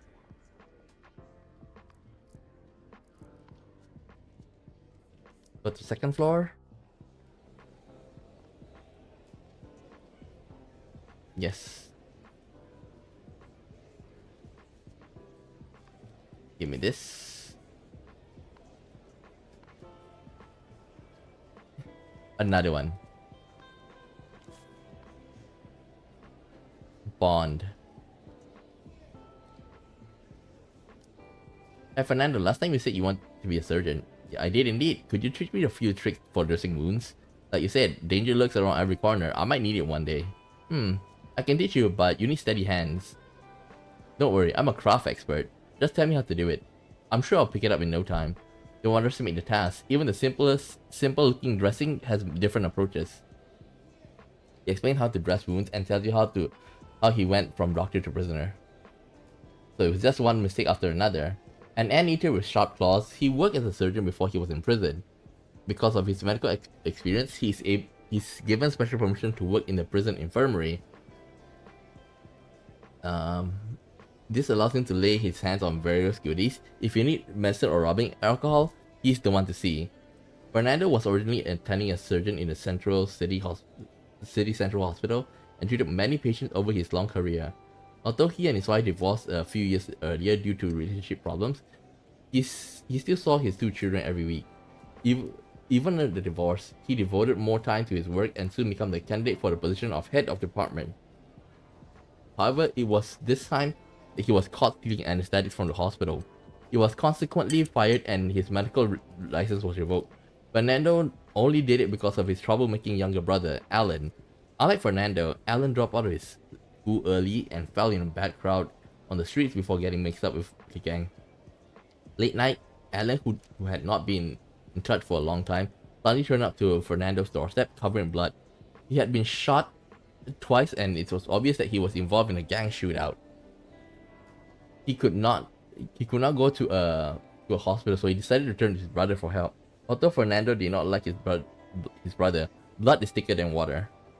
After some hesitation, he decided to treat Alan at his house.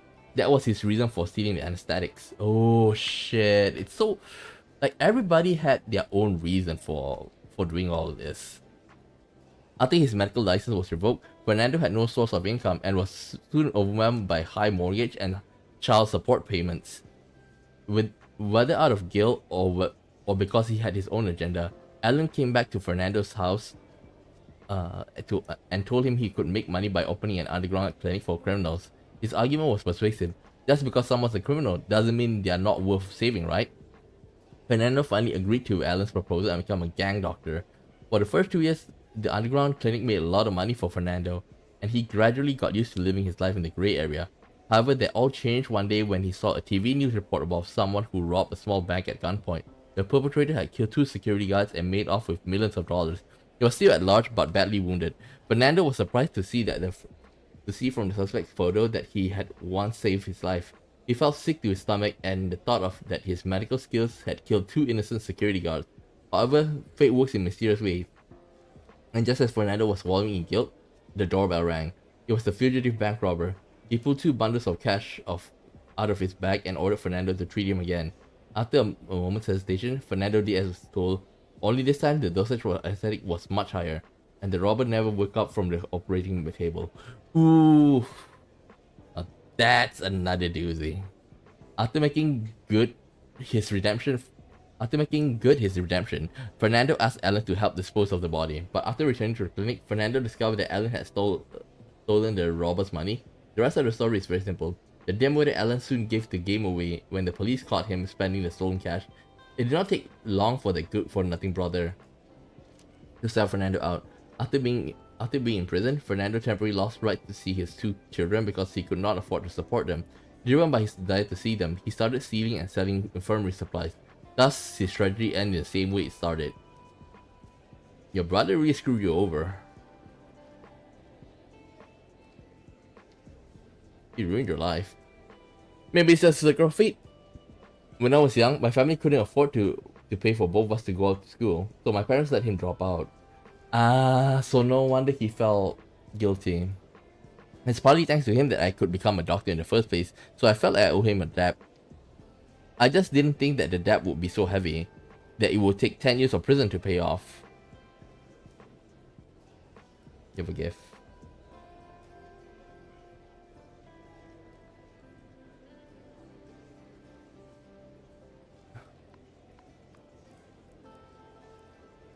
Okay. I need to give him the gloves.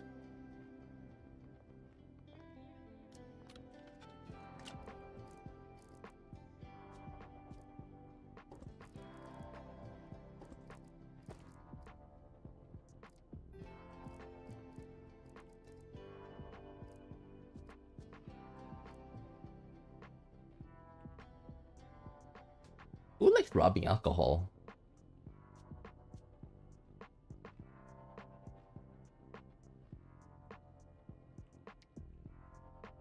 Ooh. I can give it to Walter.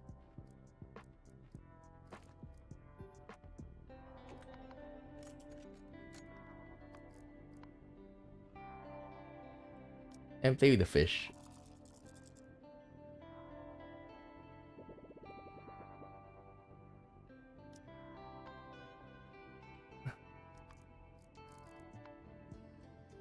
Second floor. Here, glove.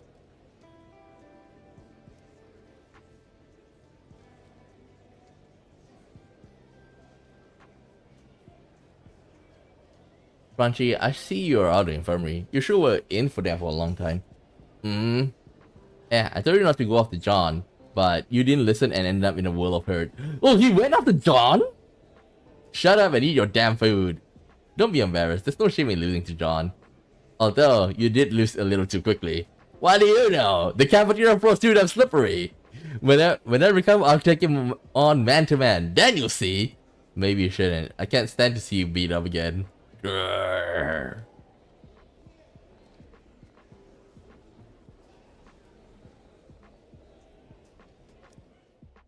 So basically, like the only... Okay, let's see what is Jumbo out. Is Jumbo out? He's still in the seg.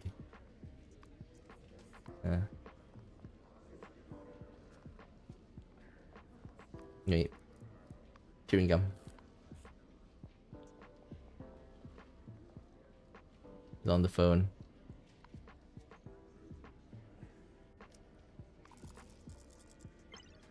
Roll. Roll. I'll finish anyway.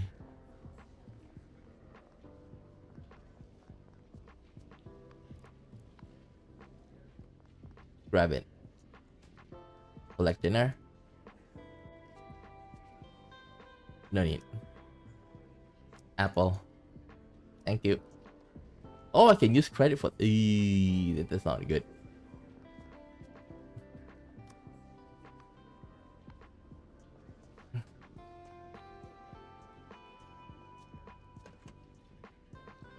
Maggie. 13819. Hi Maggie, it's me. I'm waiting for you to call, like all the metaphors. Okay, we're gonna talk only.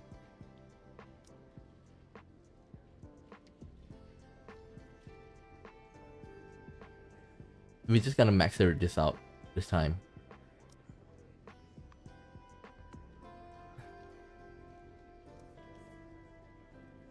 Bye bye, Maggie.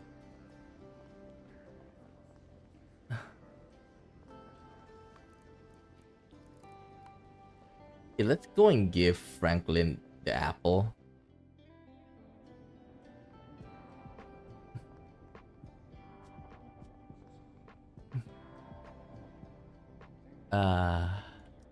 Never mind then.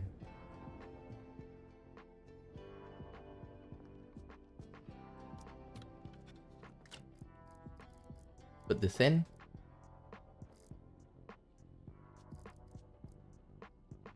Put this in.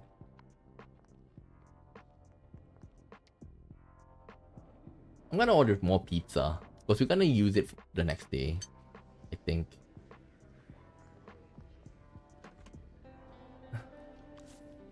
Five 2517.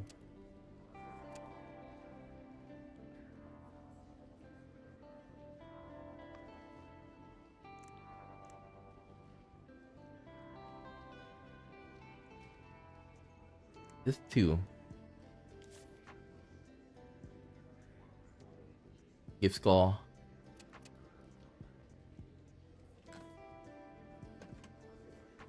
Let's check the phone lotto.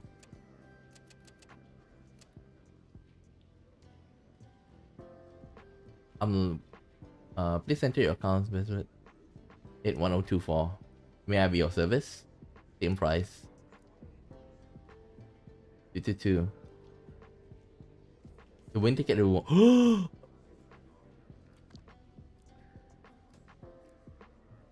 I do have 111, right?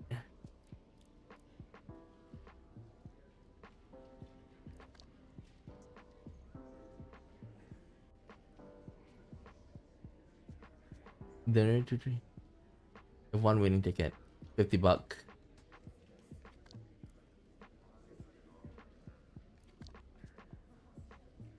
Okay. Never mind. I'll do it behind the scenes. 95631. Let's ask for like Beth number. Unfortunately I can't take advantage of the services now.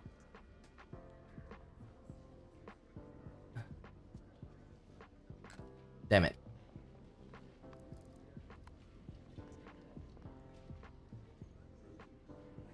Give waffle.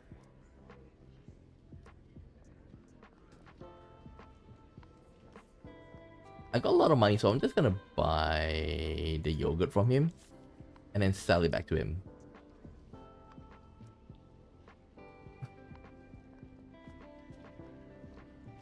Bam.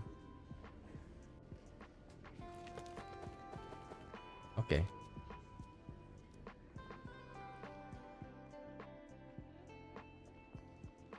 Richard. Bond. Hey, I remember you saying you had a fishing boat, right? Yeah, my pop built the ship before he died. I've given it to my sons now though. It ain't as if I can fish in this hellhole. I'm curious, how did a fisherman like you end up in here? You want to chat about my life outside? I'm not in the mood for that right now, but I'm worried about trying to build a pool. You don't have to worry about the pool. I took the time to talk to the aquatic animals about the benefit of building a pool. They heard me out and were willing to sign your joint complaint. If the plan works, I think the work should get started on the pool pretty soon. Yeah, that's great. You just saved my life. In that case, are you in the mood for talking about yourself now? Sure, I must say, but I'm not sure why you're so interested in me. But as I'm grateful, I'll tell you what you want to know. I hope it doesn't make you fall asleep. He wipes his long tusk and he slowly tells you his story. I never thought life as a fisherman could be so hard. A hulking great walrus who is always in a bad mood because he is confined to land. According to him, he used to be a captain and own a fishing boat that had the same name as himself. He greatly misses the life at sea and is fed up with everything on land. The only thing he looks forward to every day is rain, which must be a feeling that only aquatic animals can really understand. Winston's home is a small seaside town. His family has been fishing for generations, and he inherited an old boat named Winston from his father, who also is called Winston. Winston Jr. himself, a father of 2 sons and three daughters, thought he would live a peaceful and uneventful life, but the unexpected arrival of the eviction letter shattered his dreams and ensured that his life would never be the same again. You know, talking about the boat with Winston, who knows, it's like, I don't know whether you've seen this video. It's called, you know, it's a very funny one. It's like no Norwegianish like thing. Like, are you Gunnar Gunnarsson? Yeah. I'm here to talk about his son, Gunnar Gunnarsson. And then like, you know, people are like joking and like, you know, when are we gonna see Gunnar Gunnarsson? Prospectors of Oceanic Petroleum discovered oil under the town's fishing harbor and sought to exploit it. Of course, they offered the local fishing families a considerable sum of money to relocate. But Winston and his nomads had lived there for generations. They could not turn their backs on the harbor they had provided for them over the years, so the fishermen, led by Winston, refused the company's offer. However, with such huge profits at stake, Oceanic Petroleum was not willing to give up so easily. The executive in charge of the project's spent vast sum of money to bribe and lobby officials, and eventually succeed in bypassing the fishermen to take ownership of the harbor. Overnight, the unscrupulous company became the legal owner, while the innocent fishermen became trespassers. Winston went to the Oceanic Petroleum Executive to discuss the matter, but was mocked and ridiculed. You stupid fisherman. You stupid fisherman didn't want the money when we offered it. Now, even if you come begging on your knees, you won't get a cent. Anger, hatred, and despair and desperation swept over Winston like the waves of a stormy sea. The force was too strong to resist, and he saw red. When he came back to his senses, the vile weasel was lying in a pool of his own blood. The violent incident brought swarms of police and press to the town. Eventually, the purchase of the harbor by Oceanic Petroleum was ruled illegal. Winston had saved the fishermen's homes, but was sentenced to imprisonment for the frenzied assault. However, it is a price that he's more than willing to pay. Dang! But at least he saved the harbor in the end, right? For now, but who knows what the future may bring. Young Walters these days ain't interested in fishing. They all want to work in the city. At this rate, the oil company won't need to steal the harbor. It will end up being abandoned. So was there any point in everything I did? Damn. So sad though.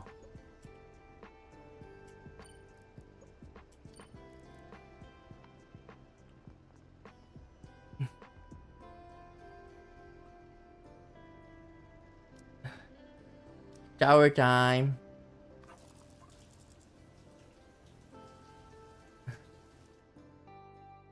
Give me a second, I want to eat a little bit.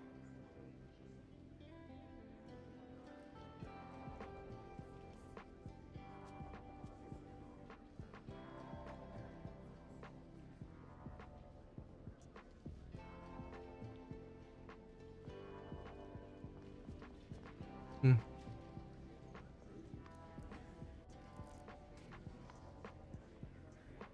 20 minutes. I think we bond him. The new drug's almost finished. Bond. How's your new drug development going? I'm really interested. Sorry, I can't reveal the details. I got 90 max HP.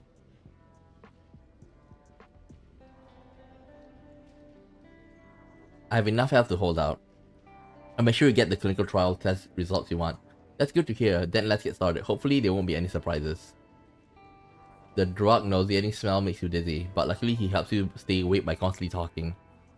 His story was a real rollercoaster ride. Give me another bite.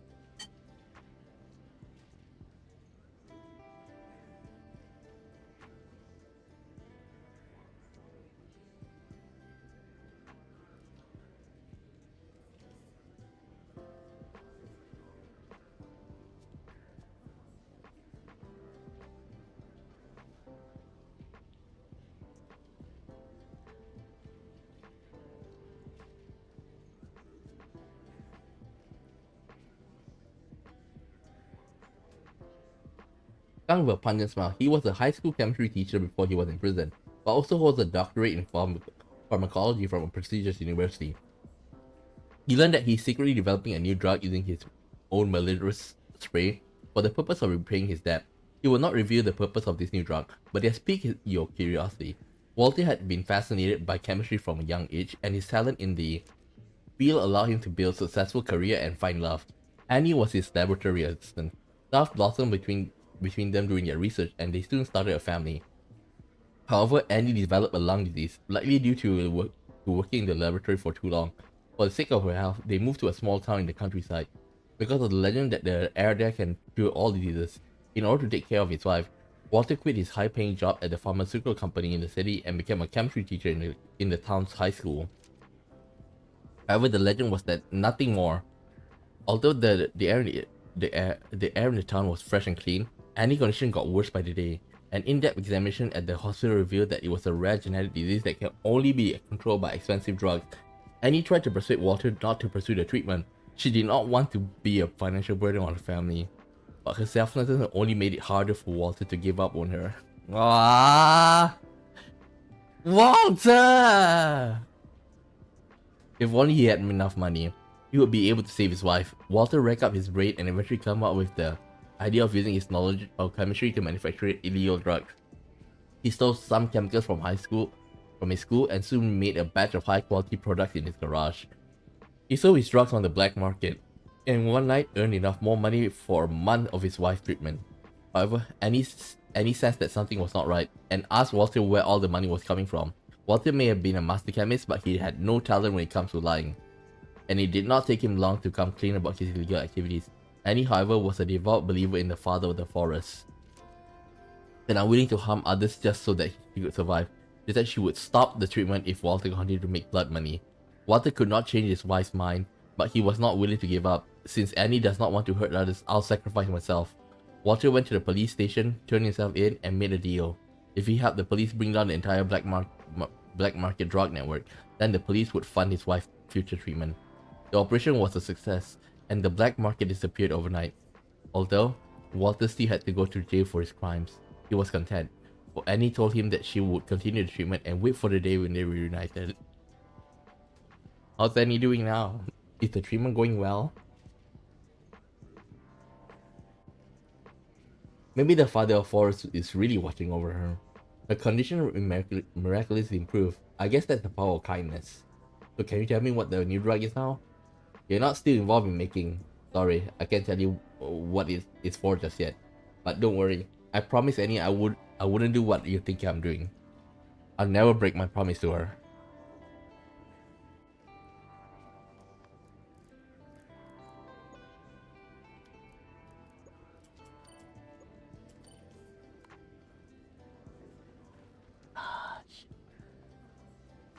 Damn, that hurts!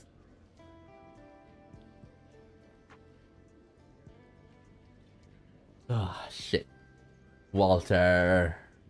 Why are you such a good guy? Wait, let me check. What's his tier 2?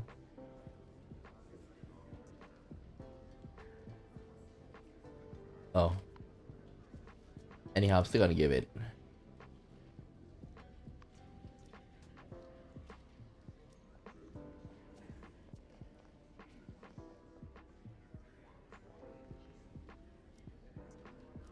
Let's steal. Do you have anything good? You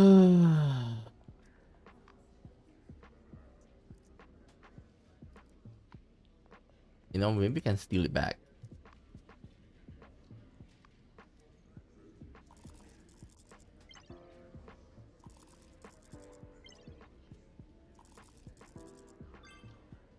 There we go. Yoinkies.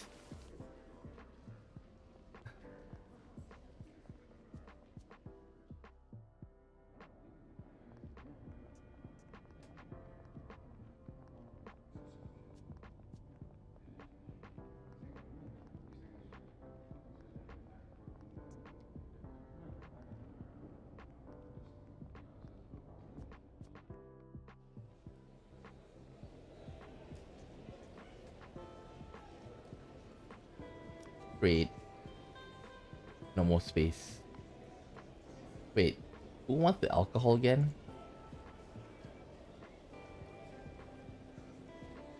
Gotta give the alpaca. You give it to the warthog. Okay na. Bond.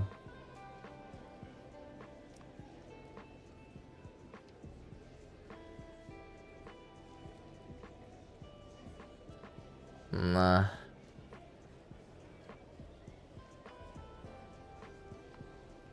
Damn it.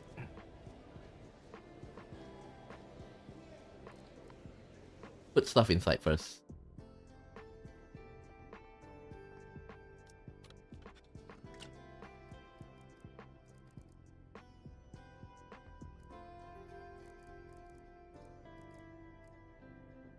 Sleeping pill, put inside.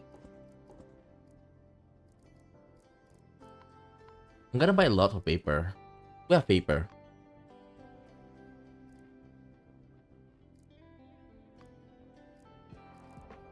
Paper. Oh, can buy from him.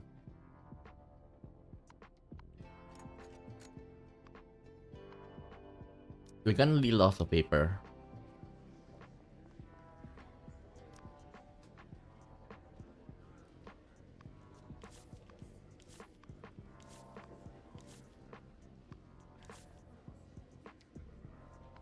Who else have a lot?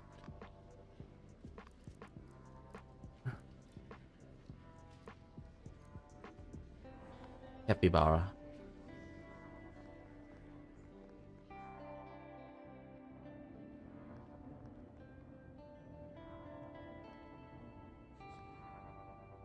Bruce is always so full of himself. Now look at him, humiliated and demoted. Heh, looks like he still can't beat the willy old warden. But to be honest, Billy becoming good captain is good for us. He's much more friendly than Bruce. Do you know why Bruce is so violent with us inmates? I heard from a reliable source that Bruce's family owned a hardware store when he was a kid. One morning, an escaped convict broke into the store and forced Bruce's lad to get the handcuffs off with some tools. His dad complied, but the convict was worried he'd call the police, so handcuffed him in the store out back. But Bruce's dad was sick and needed to take his medication on time every day. Wait, so exactly. When his mom went in that night to look for him, his dad was unconscious. They managed to save his life, but he couldn't take care of himself after that, and he was bedbound for the rest of his life. So that's why Bruce hates convicts so much.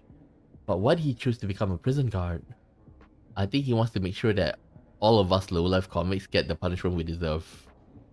But you're just taking it out on somebody else.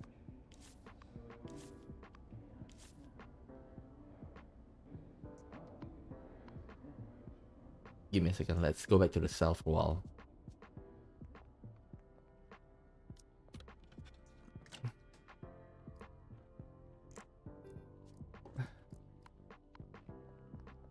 Let's check. Corrosive solution. Empty toothpaste. Ugh, we need 2.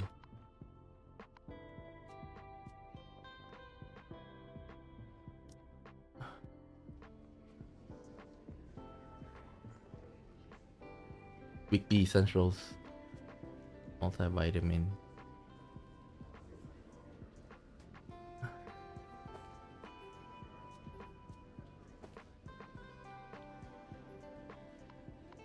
No more slots.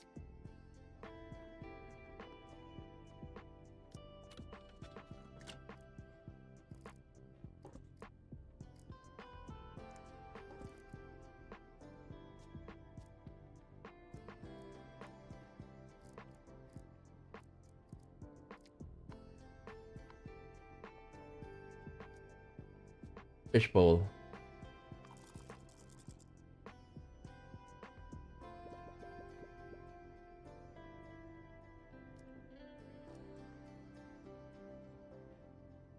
Brush teeth.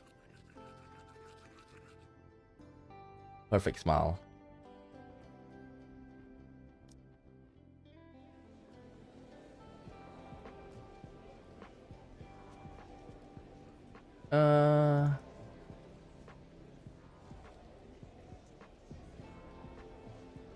It's you, Sonny.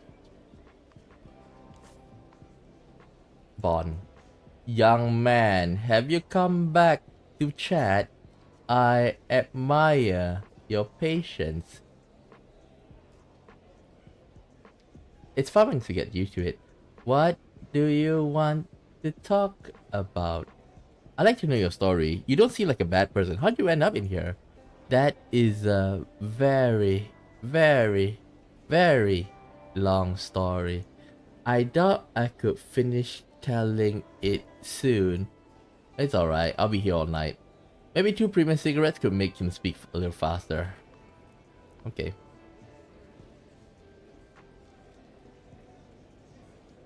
Ooh.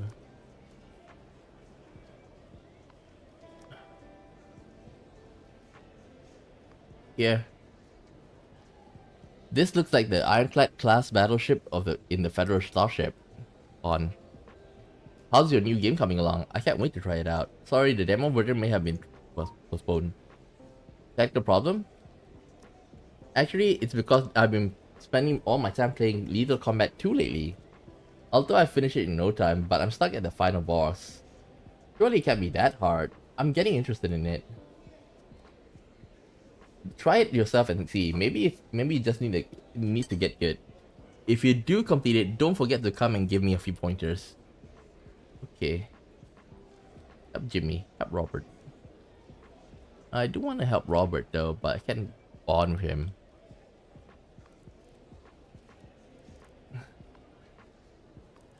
Wait, where's my...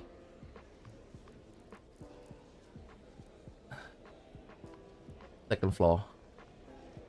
Lobby, second floor. Where is he? There he is. Great. Bye.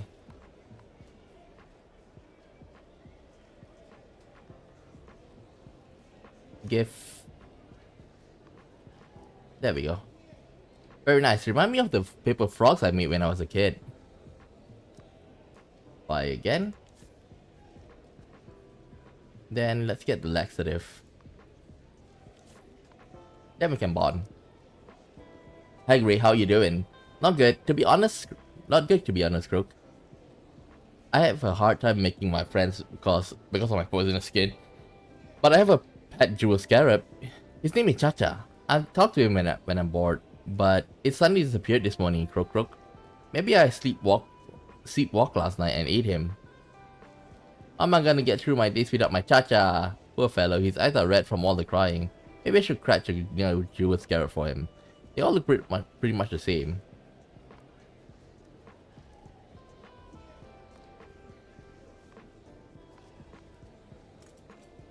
Save and exit. Continue.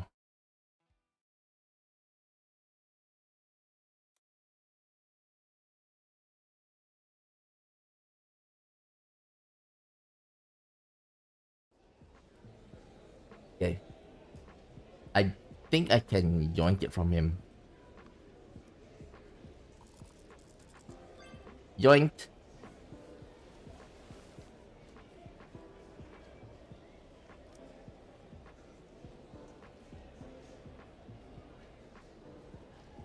Give him a jewel scarab.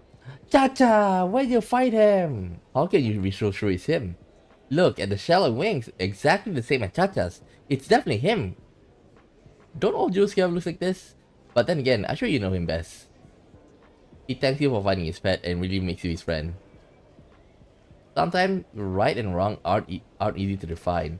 With his bright green skin and big red eyes, this little fella is the only amphibian in the whole prison, and his striking appearance certainly makes him stand out from the crowd. When you first approach him, he showed a lot of resistance. However, once he explained, you understood that he was not being hostile. He simply did not want to hurt anyone. He didn't want to accidentally hurt you with his poisonous skin. Although dangerous on the outside, could this tree frog be one of the few good guys in the joint? Duh! Gray was a pharmaceutical salesman before he was incarcerated, but perhaps because of his appearance, his superiors never liked him very much, and assigned him to the outskirts of the sales territory. This was every salesman's worst nightmare, as his company products were very expensive, far beyond what the poor residents of the outskirts could afford. Gray's dismal sales performance resulted in pitiful low income. His pregnant wife's due date was fast approaching, but could not afford to rent a tadpole hatchery. The thought that they might have to raise their babies in the bathtub filled him with worry. His money worries made Gray work even harder, and he started venturing into the outskirts gang territories in an attempt to make more sales. After hearing that he was a pharmaceutical salesman, a gang member took him to a secret building. Inside the building were row upon row of dilapidated beds with dazed patients laying on them. Someone who claimed to be a doctor told Gray that because of many of the poor people in the outskirts could not afford to buy expensive medication, they would go there for shots of cheap anesthetic when they were in pain. Although this drastic measure provided short-term relief, it also accelerated the deterioration of their condition. But what other choice did they have? The doctor also told Gray that there are actually cheap generic drugs available abroad, which are just as effective as branded ones but at a tenth of the price. He said that the poor people at the Skid Road used to rely on the generic drugs, but that the police had dismantled the city's black market 2 years prior. It comes back to Walter! Making it impossible to obtain them. However, he also suggests that Gray may be able to help solve this problem. His job as a pharmaceutical salesman would be the perfect cover for smuggling generic drugs into the country. Generic drugs may be cheap, said the doctor, but the demand is huge. You'll make plenty of money. Of course, Gray knew it would be against the law, but with the tadpole hatchery rant constantly on his mind, he finally agreed to do it. Before long, the first batch of generic drugs was delivered without a hitch, and their low prices brought tears of joy to the poor resident of the outskirts. In less than a day, Gray had sold every last pill and just as the doctor said, he made a lot of money. In the months that followed, Gray's business grew bigger and bigger. Every week he would bring all manner of generic drugs to this area, and the patient would line up around the block to buy what they needed. The tadpole hatchery and a bigger apartment, a new car. Gray made a fortune from the venture, and his family wanted for nothing, just as he had hoped. But he was not greedy and understood the risks involved. He had started to come under suspicion from all sides and was well aware that if he did not stop, he would be caught sooner or later. So he told the doctor that he was going to quit, as he did not want his tadpole to grow up without a father. The doctor understood Gray's decision, but also said the drugs were making many of the patients better, and that it would all have been nothing if they stopped taking them. He pleaded with Gray to do one last run so that the patient could finish their treatment, or at least give them time to find someone to take his place. The doctor's words swayed Gray, and he decided to make one last run, but as he was feared, he was stopped at the customs. Knowing that the drugs are about to be confiscated, Gray did something astonishing. He used the poison on his skin to paralyze the custom officers and escape with the medicine. Gray took the drugs to the outskirts and gave them to the doctor. He understood that assaulting a custom officer was a serious crime, but he also knew what the drug meant to the patients. Before Gray went to turn himself, he said one last thing to the doctor. I made so much money to you. Consider this as a parting gift. Fuck! Gray! What happened to the patient after he got caught? The doctor often comes to visit me. He says things are going pretty well so far, Croak. The last batch of medicine I gave him lasted quite a while. Then he paid off a custom officer. So now, it's pretty safe to bring more into the country, Croak. But safe for how long? Yeah. Hopefully one day we'll have reasonably priced drugs available in this country. I hope that day comes sooner rather than later. Ah.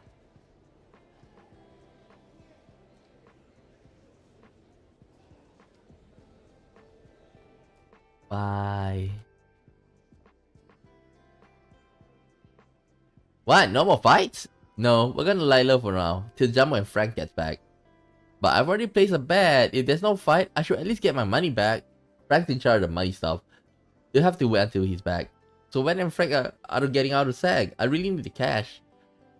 I want to know that even more than you. Now quit bothering me with stupid questions. But, want me to explain to you in a different way? No.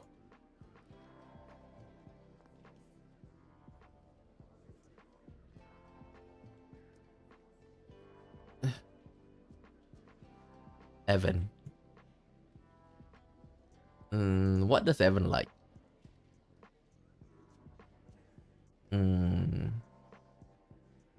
He likes apples. I can give him an apple. Oh, apple is actually the same with a soda, so might as well give him the soda.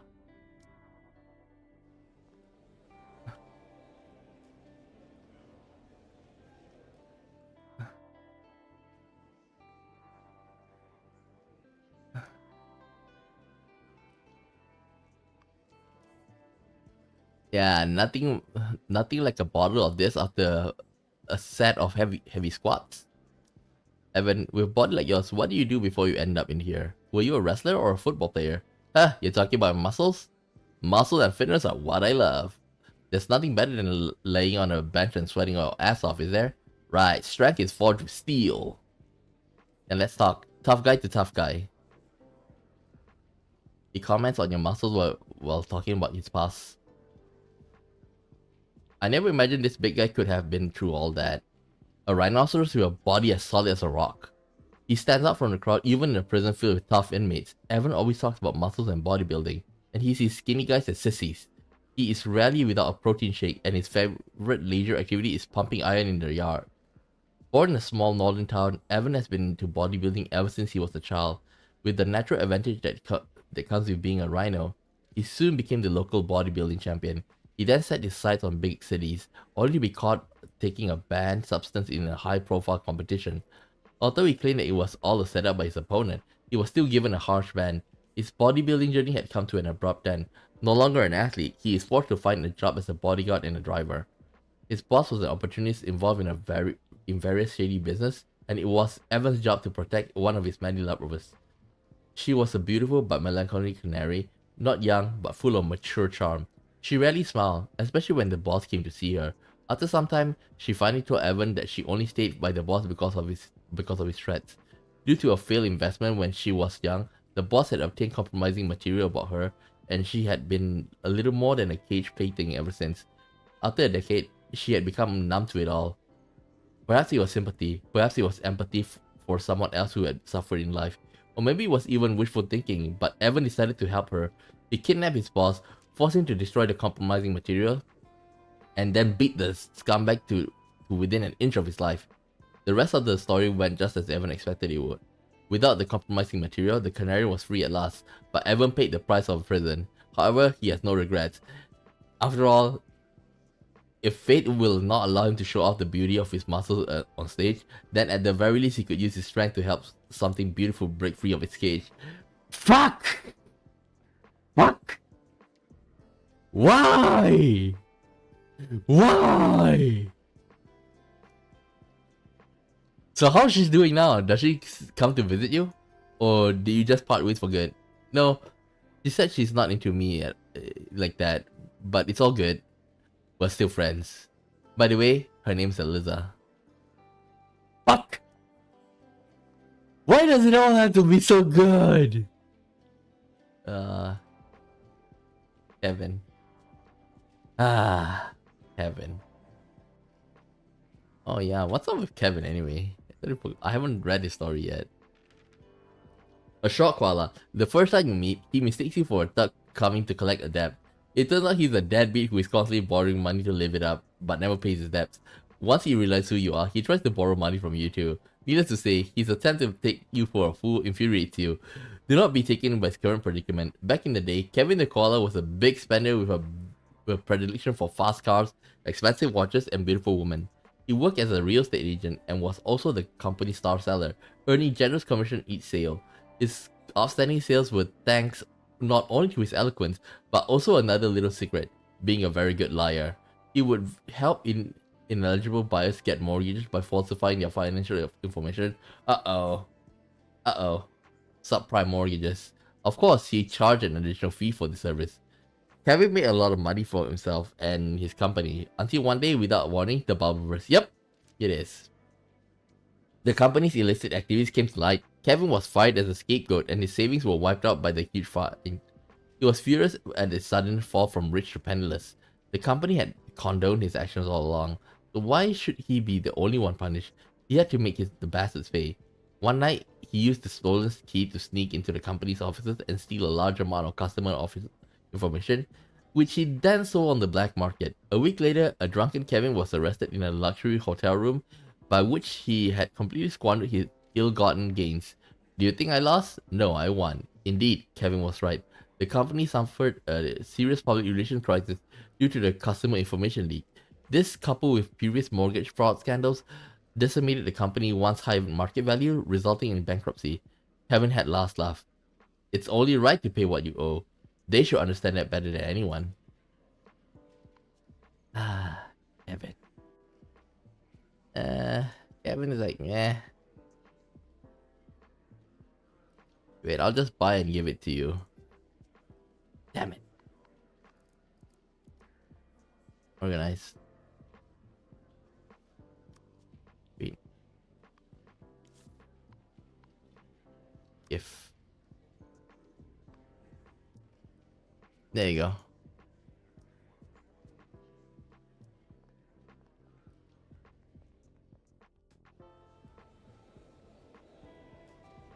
Oli.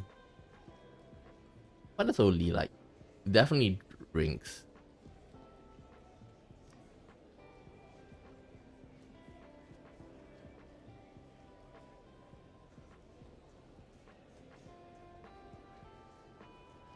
Ugh. I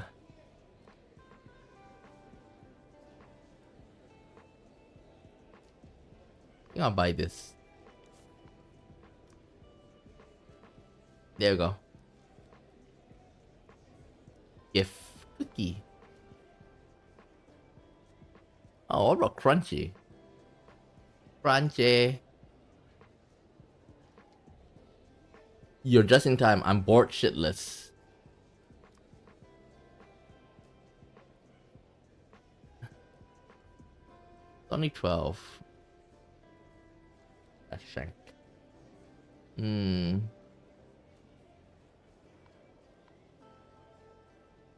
Wait. Oh, I can buy from him.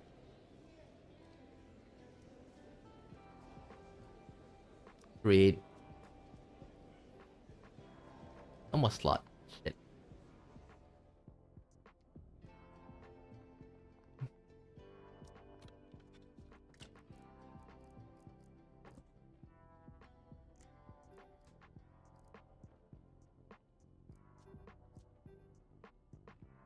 Ugh.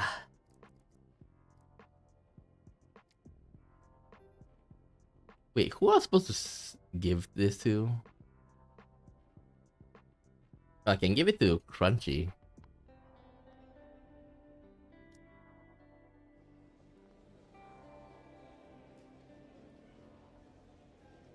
Crunchy's okay with it.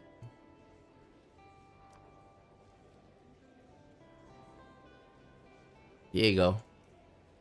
They're trying to butter me up. Kinda.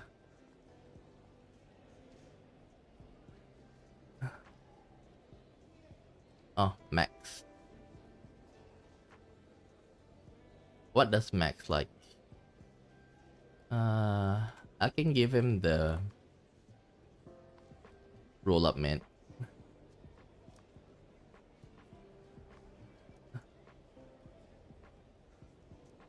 Eh, I might need to use it.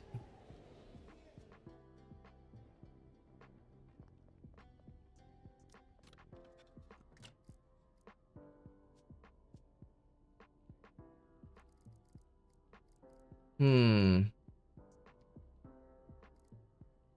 Coin.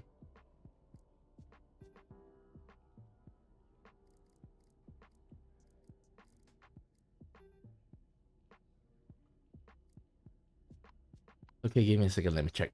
Hmm.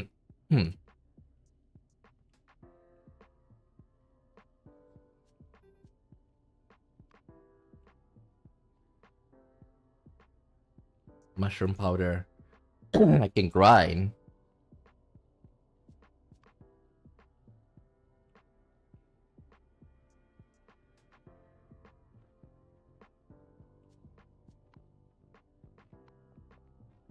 Let's see.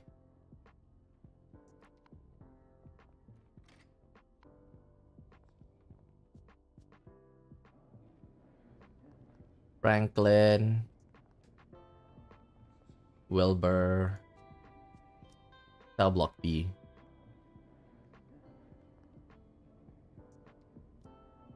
Linda Pangolin.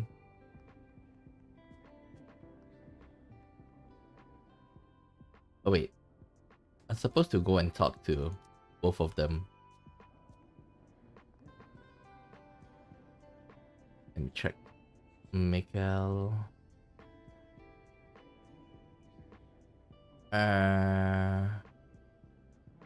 Pikmin.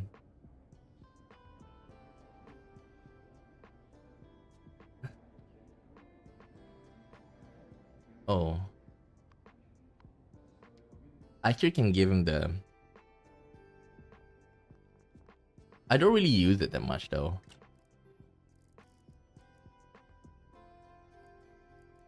Maybe we can put this inside. Organize, take it out.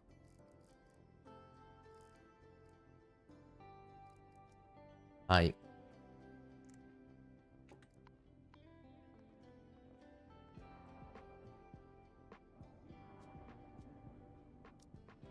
Then what about up here?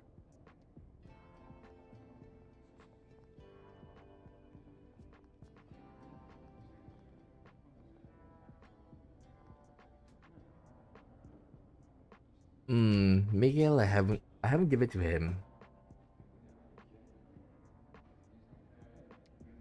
Polarized sunglasses.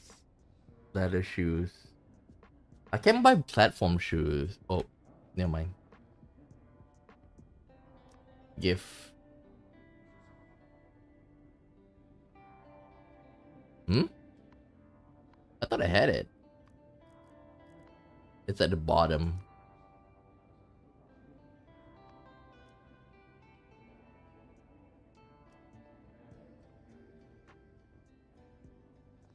Who else can we bond?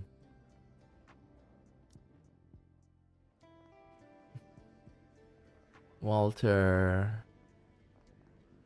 Vladimir. Bam.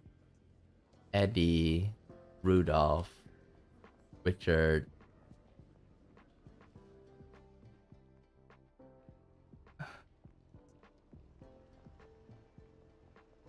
Winston.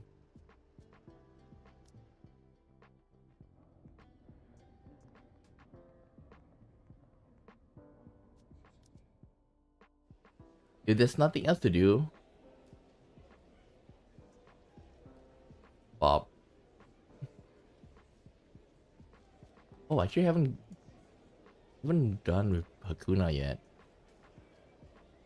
I'll just buy it from him. And we bond. Hey buddy, you know who's the hottest chick in this joint? Maybe rate in a certain light? You have no taste, let me tell you. Lisa. Okay. This rumor Jim come. I talked around. Come on, hurry up. I can't wait to find out what about her. Dr. Beth told me that a rumor that Lisa's running away with the money probably isn't true. Because they had arranged to get their nails done together on the weekend of the day she was last seen at work. So there must be another reason for her sudden disappearance.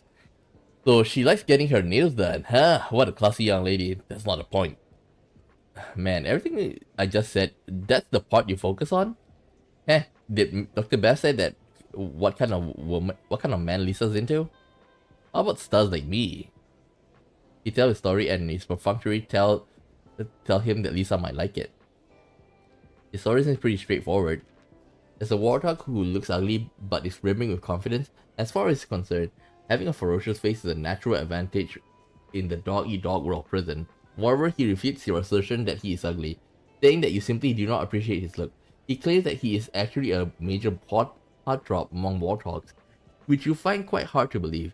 Before going to prison, Hakuna worked for the city demolition crew, whose job was in the words of the top to level. In the words of those at the top, to level the stuff that stand in the way of the progress. It was not a pleasant job, but he needed the money. He could not afford to be compassionate. Outside of work, Hakuna had two main hobbies, gambling and women. Sometimes the former was a means to obtain the latter. After all, his meager salary did not go far when attempting to impress the ladies. One night he was down on his luck, losing all his money in a poker game at a bar. This was terrible because he had recently been hitting off with a waitress and was hoping to buy her a gift with his winnings and then strike while the iron is hot. Now his plan is ruined. As Hakuna stood in the alley behind the bar cursing his misfortune, a thin figure approached him. It was Teddy the meerkat, also an inmate in this prison. Teddy was a regular at the bar, and although he never gambled, he would drink with Hakuna from time to time. When he saw that Hakuna had lost his money, Teddy proposed a way to make some big money. Teddy was a former subway engineer. It is necessary to add the word former as he had just recently lost his job. As for the reason, that is another story yet. Anyway, he proposed that they both use their unique skills to pull off a major job that could solve all their problems. The job in question was a heist on the city central bank underground vault. As Teddy previously worked for the subway authority, he was able to see the subway plans that were not released to the public. He showed that an evacuation tunnel was built but never put into use, and that it was located directly below City Central Bank underground vault at a distance at less than 10 meters.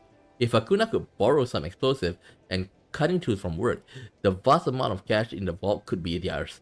What's the difference between sleeping in a bed without a woman and sleeping on a bank in prison? Bitter about his current situation, Hakuna agreed without hesitation. To hell with it, amen. The heist went down at midnight on New Year's Eve. This was Teddy's idea. The crowds of revelers and the fireworks provided the perfect cover as the pair broke into the vault. The next morning, the hungover security guard at the bank was stunned to to see that the vault had been cleaned out. So how did they get caught, you ask? Well, according to Hakuna, it was all because of Teddy. His hyperactivity relapsed, which resulted in him constantly talking in his sleep. His greedy, unfaithful wife heard everything, and she and her lover took Teddy's money for themselves. By a curious twist of fate, his wife and her lover accidentally died, causing the detail of the vault heist to become exposed. Hakuna could not seem to catch a break. Do you hold a grudge against Teddy? Nah, I'm not that petty. Besides, if it hadn't ended up here, I would have never met Lisa. It's a blessing in disguise. She was missing!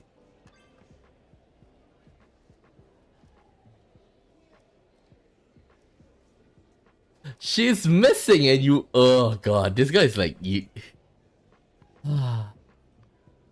Where's Teddy?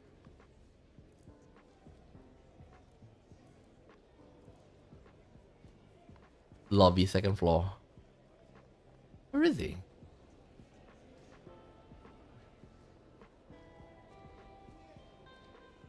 Huh? Oh, there he is. What is he like? Daddy! There you are, my friend. Nothing could make me more happier than this. Nothing. Fancy watch. 32. Shatterproof glass.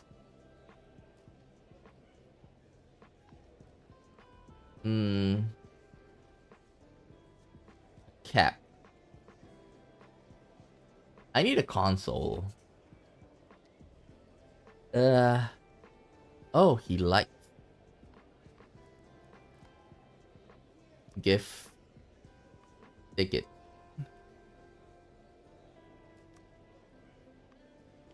Take it. 97. I need 2 more. Might as well buy Iris. Let's spawn. Hi Teddy. Hey buddy, back to talk to me again? I'm so pumped. But I have to stay calm. Yeah, that's right, stay calm. I haven't slept for 3 days. If I carry on like this, I'm screwed. What's wrong with you? You need to calm down.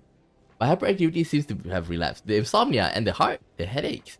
I'm out of control. I don't have enough sleeping pills. I can't go to the infirmary or they'll send me back to the psych unit. I hate it there. Do you think you could get me some sleeping pills? 3 should be enough. I don't have that many on me, but I'll try to find them for you. I knew you'd help me. After all, we're friends, aren't we?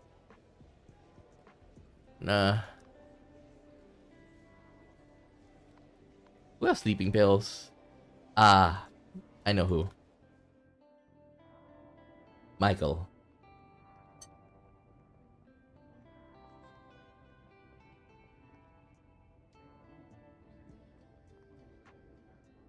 Wait.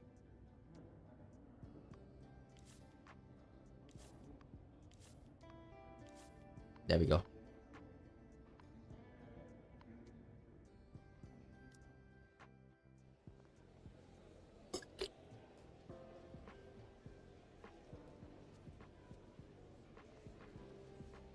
There.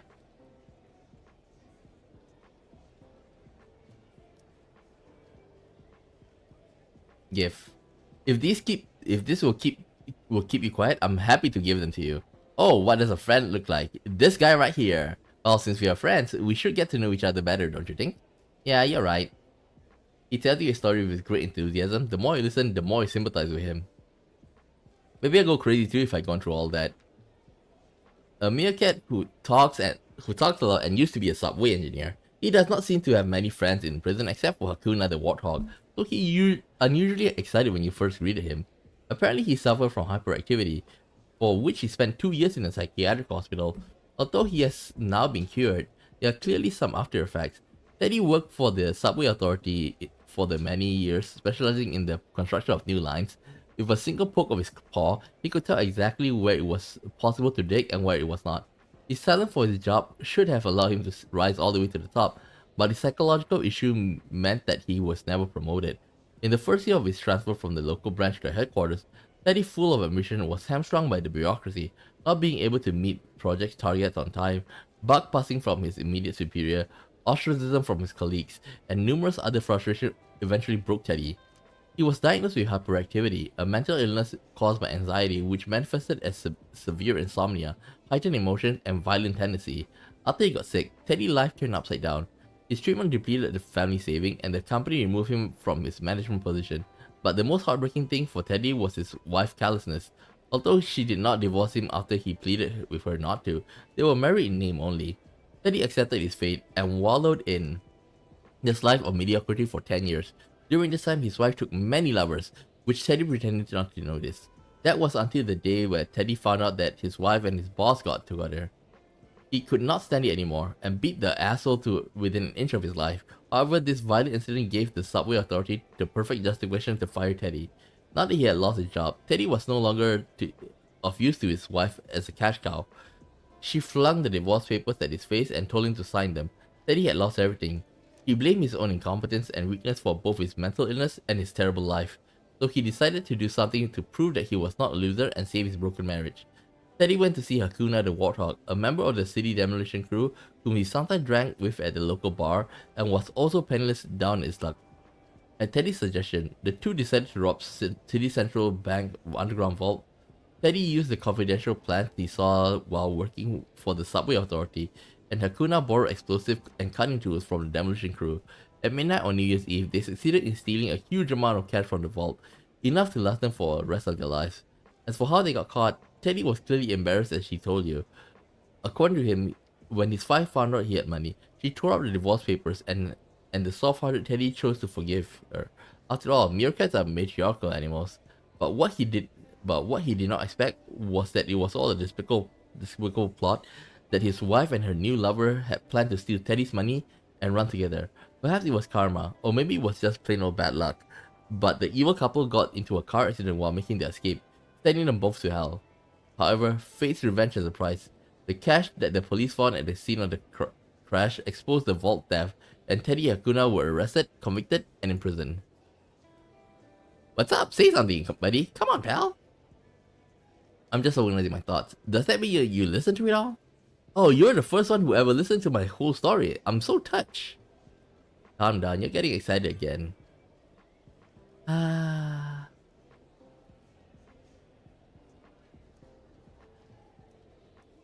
What? Like he... Yeah.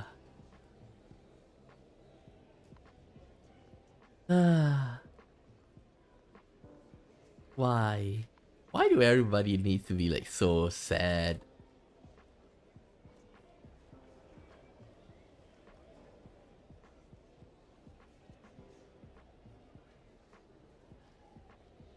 Let's bond with Noodle. Hey man, good to see you. You wanna show me another trick? Nope, this time you're not the audience. I'm inviting you to go up on stage and perform alongside me. Wait, you don't mean to help you cheat, do you? Ha, I knew I wasn't wrong about you. Not just a keen eye, but also a keen mind. I come with a brilliant plan that will make the card trick a lot more successful. So how about it? Wanna make a killing with me in the kitchen card games? I joined the kitchen card game. It's definitely a good place to make money, but you have to tell me all the detail. I don't feel comfortable partnering with a stranger. No problem, I'll let you know just how reliable a partner I am. He tells you all about his plan and show you a few card tricks as he speaks. He went from gambling with money to gambling with his life. A raccoon with hands that are quicker than the eye. The card trick he showed you when you first met him was like magic. According to him, he learned the trick from his cellmate, Whitey the rabbit. He claimed that he learned it not to impress the ladies, but to cheat in prison card games. The confidence he exudes makes it clear that he is a veteran gambler. Doodle is his nickname. He does not know his real name. As an infant, he was abandoned in the ladies' room of a casino, where the janitor found him with half a bowl of instant noodle by his side. What the hell? Noodle's childhood was spent amidst the hustle and bustle of the casino. He was used to seeing the joy and sorrow of gamblers, but also saw the cunning and deception behind the games. As a result, he grew up understanding the fundamental truth. The odds are stacked against the player and the house always wins. The only way to beat the odds and the house is through skill. After watching, listening, Noodle was a highly skilled gambler before he even reached adulthood. He was a master of sleight of hand, misdirection, and deception. One day, he used 2,000 he had saved by doing odd jobs in the casino to buy his way into an underground poker game at Skid Road. The result was that in just one night, he had increased his savings 5-fold. During the next 5 years, Noodle won every underground game in the city, from Skid Row to Riverside, from Riverside to North Point. He used his winnings to buy a luxury apartment, thus ending his 20 years of living in the casino. However, before Noodle could even buy all the furniture for his new home, an unexpected visitor arrived at his door. It was Brian the raccoon dog from Interpol. He claimed to have been following Noodle for some time and have incriminating evidence of his involvement in illegal underground gambling. But he had not come to make an arrest, rather to make a deal. Brian explained his task force was investigating a huge cross-border money laundering case. The leader of the criminal organization, Andre the Brown Bear, was a keen gambler who often organized high-stakes poker games in one of the hotels he owned. Brian needed a gambling expert to infiltrate the game and win all the cash that Andre had to hand, forcing him to use the unlaundered money to stay in the game. Noodle knew the danger, but he had no choice. The operation went smoothly. Noodle was able to use his skill to defeat Andre in a few key hands and succeeded in getting dirty money that could be used as evidence. After leaving the hotel, Noodle used the payphone to call Brian, who told him to take the money to the Blackwater Shipyard. Blackwater Shipyard was an abandoned shipyard in North Point. I think that's where Walter is from, right? It was a place that the mob often used to conduct secret deals in the past, and it certainly made sense that Brian chose somewhere away from prying eyes. But when Noodle arrived, he only saw Brian. His fellow officers were nowhere to be seen. Noodle handed the money to Brian as instructed, but then Brian pulled out a gun and pointed it at Noodle. It turns out this was Brian's plan all along. He wanted one big payday before retirement, and this gambling operation was the perfect opportunity. If Noodle was to disappear, they could make it look like as though Noodle had been absconded with the money. However, the cocky Brian underestimated his opponent. Growing up in the casino, Noodle was not only an expert at manipulating cards, but he was also a master at reading people. The very first time Brian appeared at his door, Noodle could see on his face a look that no gambler can hide: greed. So when Brian chose to meet at Blackwater Shipyard, he knew foul play was at foot. He informed the local police that an illegal deal was about to go down there. In the unlikely event that he was wrong, Brian could simply use his status as an Interpol officer to explain the situation. But if his suspicion was correct, the move would undoubtedly save his life. Noodle's plan paid off. Just as Brian was about to shoot, the local police rushed out of the bushes and arrested him. But unfortunately, Brian's arrest nullified the deal between him and Noodle. Therefore, Noodle had to spend some time in jail for his illegal gambling, but it was better than a bullet in the head. Gambling almost cost you your life. Don't you ever think about stopping? Think about it. Isn't every decision you ever made in your life a gamble of one kind or another? True. Whether in here or on the outside, life's all a game, and there's no leaving the table, not until you cash in your chips right at the end. Since that's the case, it's better to play smart and stack the odds in your favor. I wager you know what I mean.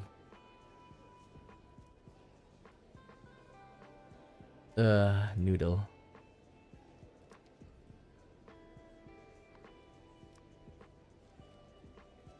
Noodle.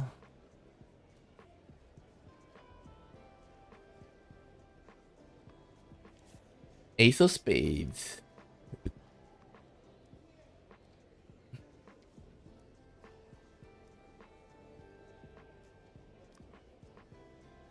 Ace of Spades.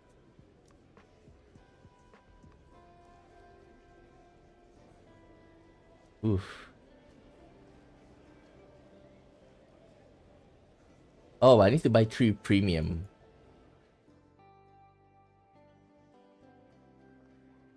You should have.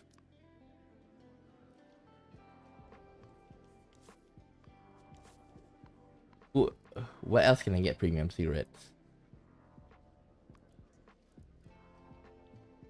Yeah. Never mind. I thought, is it 3 or is it 2? If it's 2, then we got enough.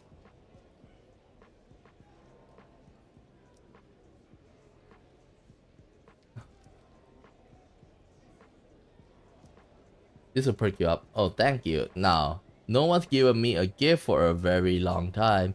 Now listen to my story. You start to tell a very long story. It takes every ounce of patience to make it true. Never underestimates a father's anger. Authorities with a huge cell on his back. He is clearly very old, but as everyone knows, it is difficult to tell how old authorities actually is. Although he is quite friendly, his extremely slow speech and strange broken sentences makes attempting to communicate with him mentally arduous. Unless you have the picture of the saint, it is better to avoid getting into a conversation with him. William had been a truck driver all his life. When he was very old, he met a beautiful gas station worker named Linda while he was making delivery. The alluring lines on her shell made William go weak in the knees. He soon fell in love and had a daughter, Joanna. But because of his work, William was always on the road and did not get to spend much time with his family. When he finally decided to retire, Joanna was a teenager already. The wide generation gap and the weak bond with his daughter meant that William could not enjoy his retirement. Instead, he and Joanna would constantly argue over trivial matters. Finally, one day, when William sternly forbade his daughter from wearing a revealing outfit to a school dance, she slammed the door and stormed out. William thought his daughter had simply left in a moment of misguided anger. However, she had still not returned the next day. He called several of Joanna's friends, but none of them knew where she was. Now panicking, he called the police and appealed for his fellow truck driver to search for Joanna. A week went by with no word from Joanna. The distraught Linda spent every day in tears, while William blamed himself for the being excessively harsh on his daughter. Just as they were losing hope, a driver came with some crucial information. He heard that a homeless guy had seen a tortoise girl in revealing outfit to get into a car near the park. William immediately contacted the police, and it did not take long for them to locate the suspect. It was the former school security guard, Wolfgang, who had recently been fired for dereliction of duty. The police then launched an operation in which they had arrested Wolfgang at his home and rescued Joanna from his cellar. The week of hell had destroyed Joanna's spirit. She became completely withdrawn, spending her days huddled in her shell. Heartbroken by his daughter's ordeal, was consumed by anger for both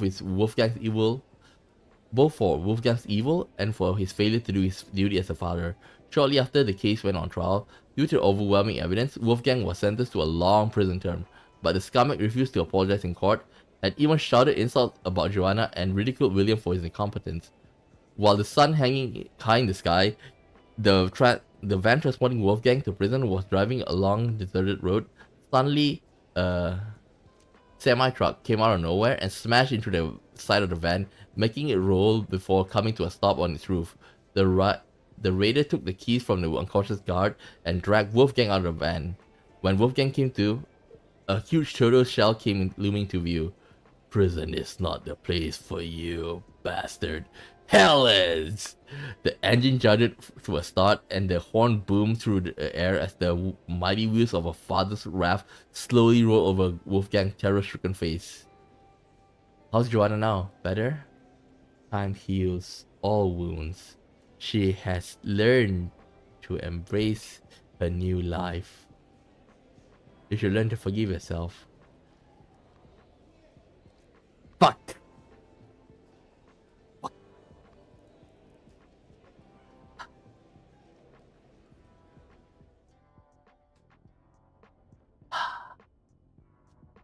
Why? Ah.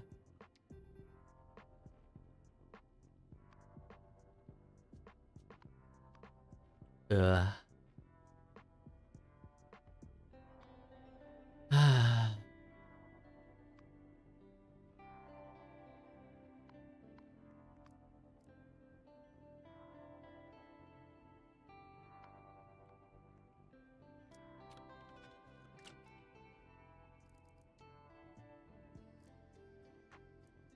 Damn it. Radio.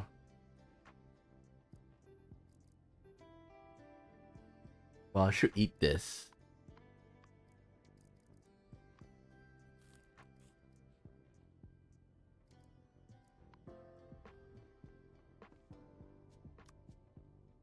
Should I make a corrosive solution?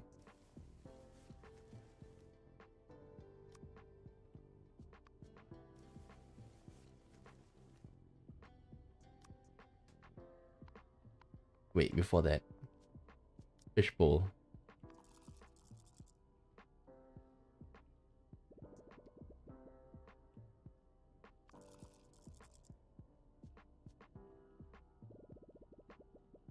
Okay. Craft. Don't have enough space. Damn it.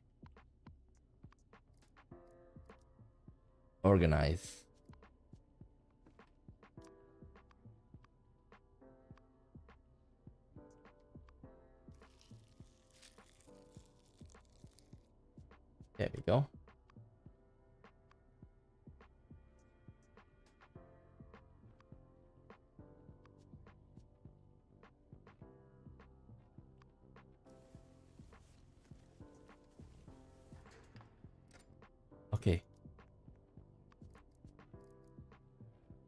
think we got it.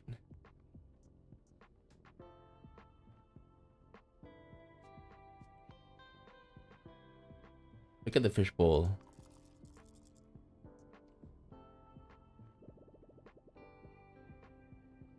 Be good. Make bed. Place the dummy.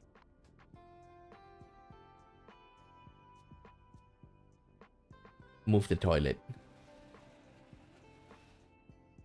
Go.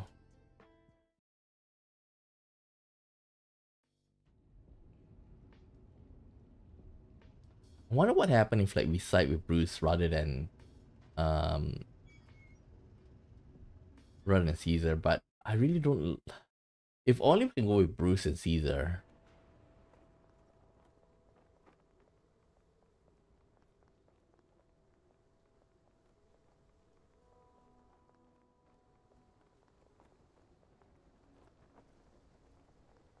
Up we go.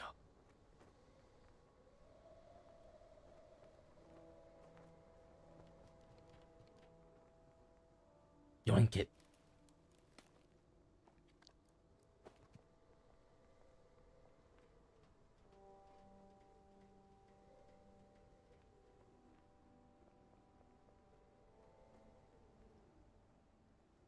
Dun dun dun dun dun dun dun dun dun dun dun dun dun dun dun.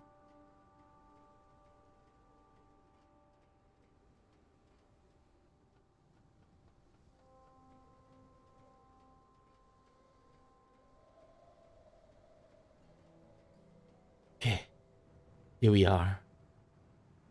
Look into the distance. Then I could just ride the wind and soar straight to over the walls. Focus your thoughts. As the book of Zen meditation says, just try to empty yourself. Wait, I'm not a bird, but who says only birds can fly? If only I had a pair of wings to soar through the air, wouldn't it be possible for me to fly over the wall like a bird? If a book like Zen meditation can teach me how to think deeply, then maybe there's a book in the general building that can teach me how to make a pair of wings. Return to my cell.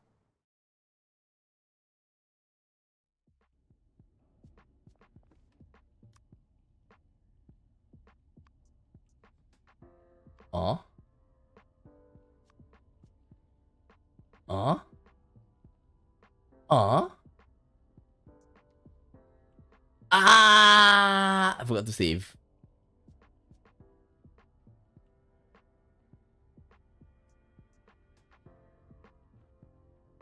Wait. Back to the dawn. Wings. Wingsuit.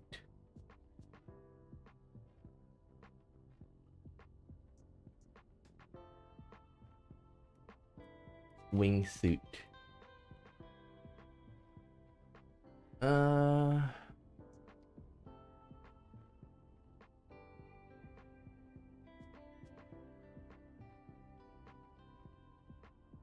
Then what should I get in the center? Go there at night or sneak it in the day? Ooh. Dang it. I don't know if I can make it in time.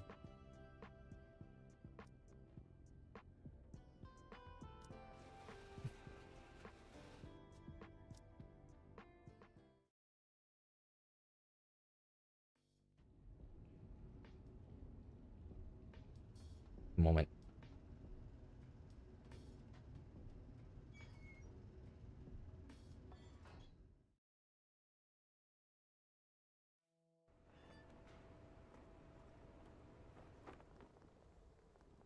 It says here, go inside this place. The place says tool shed and the door isn't locked. Maybe I can try to sneak in.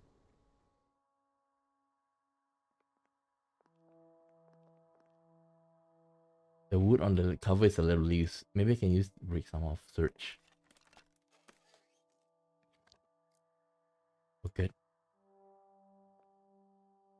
They're way too big to hide in my pocket. .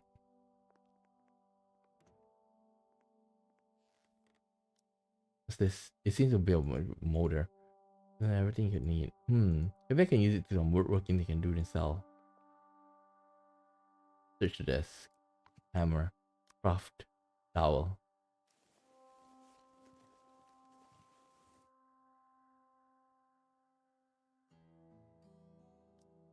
Okay. The drawer was unlocked. Search. Stay pup. 2 screws, 8 wooden dowels, 3 bed sheets. 3 bed sheets? 2 small iron plates, 8 shoelaces. Damn it. That's a lot. Okay, I think I can destroy this. Destroy this coin. Organize.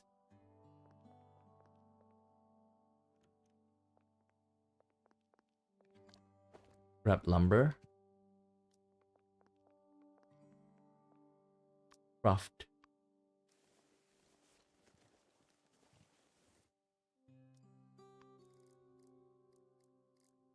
Uh-oh. We're quite hungry.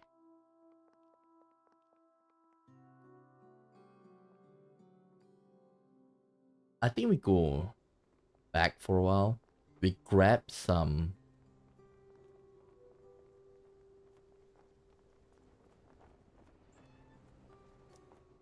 It says we need to make 8 dowels, 3 bed sheet, 2 small iron plates. Ooh.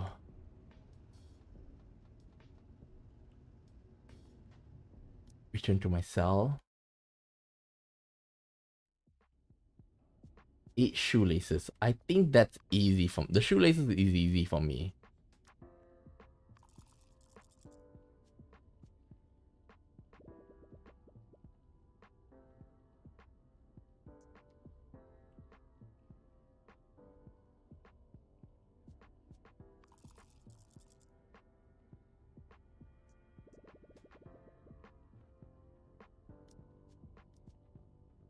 Organize items. Okay, what we're gonna do.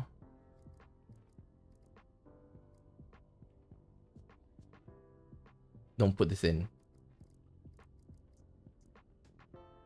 We put this in.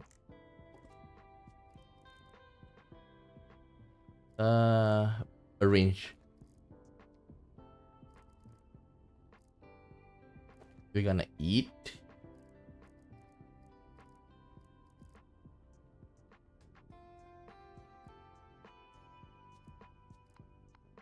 Give me a second, give me a second. Potato pizza.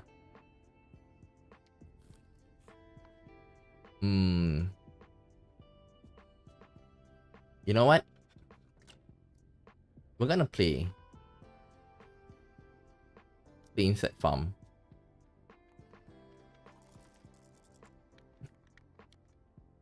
$22.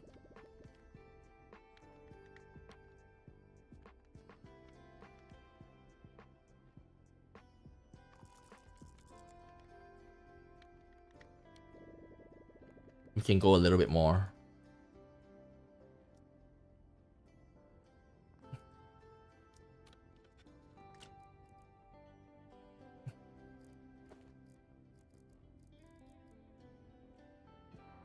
Needs 4 batteries.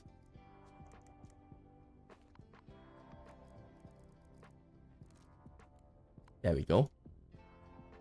One more round and we finish insect farm.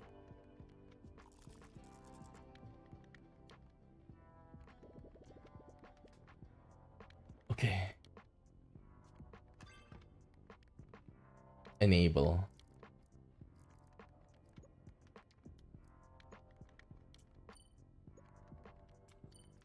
Okay.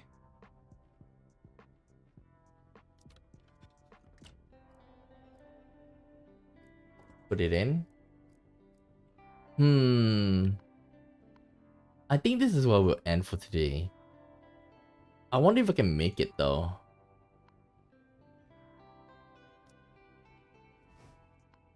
I wonder if I can make it.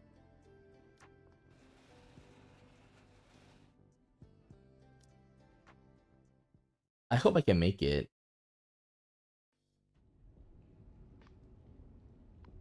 Uh,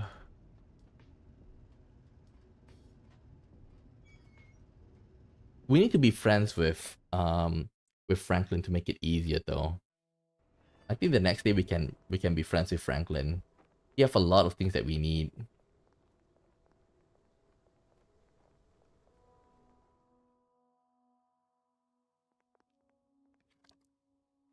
Ooh, we got a small iron plate over there.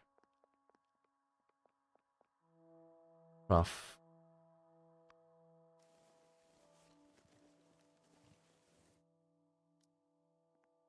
How many dowels? 8 wooden dowels. Oh, we got 3. We need 5 more.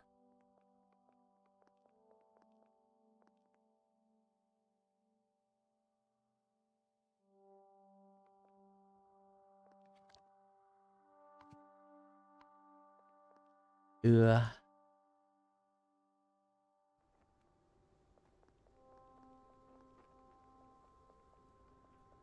I need to play Sakura Taisen. Because if I got Sakura Taisen, right, and I got the upgraded version, I can actually like give 2 gifts per day, one in the morning and one at night, and then I can boost getting Franklin's one. Okay, I can get Franklin one is really what we need because like we need to like quickly get out of here. That's Franklin. Yeah, 64. Somehow I think I can rush to get him. Okay, and that he'll be the key. Okay, so this is all for today. I'll I don't know whether I want to stream tomorrow, but anyhow, just keep up. Maybe Tuesday will pick it up. Okay, Tuesday will pick it up again and see how it goes. But as for now, I'm really enjoying it. As you can see, I can't stop playing it. It's so good. Okay, but anyhow, that's it for today.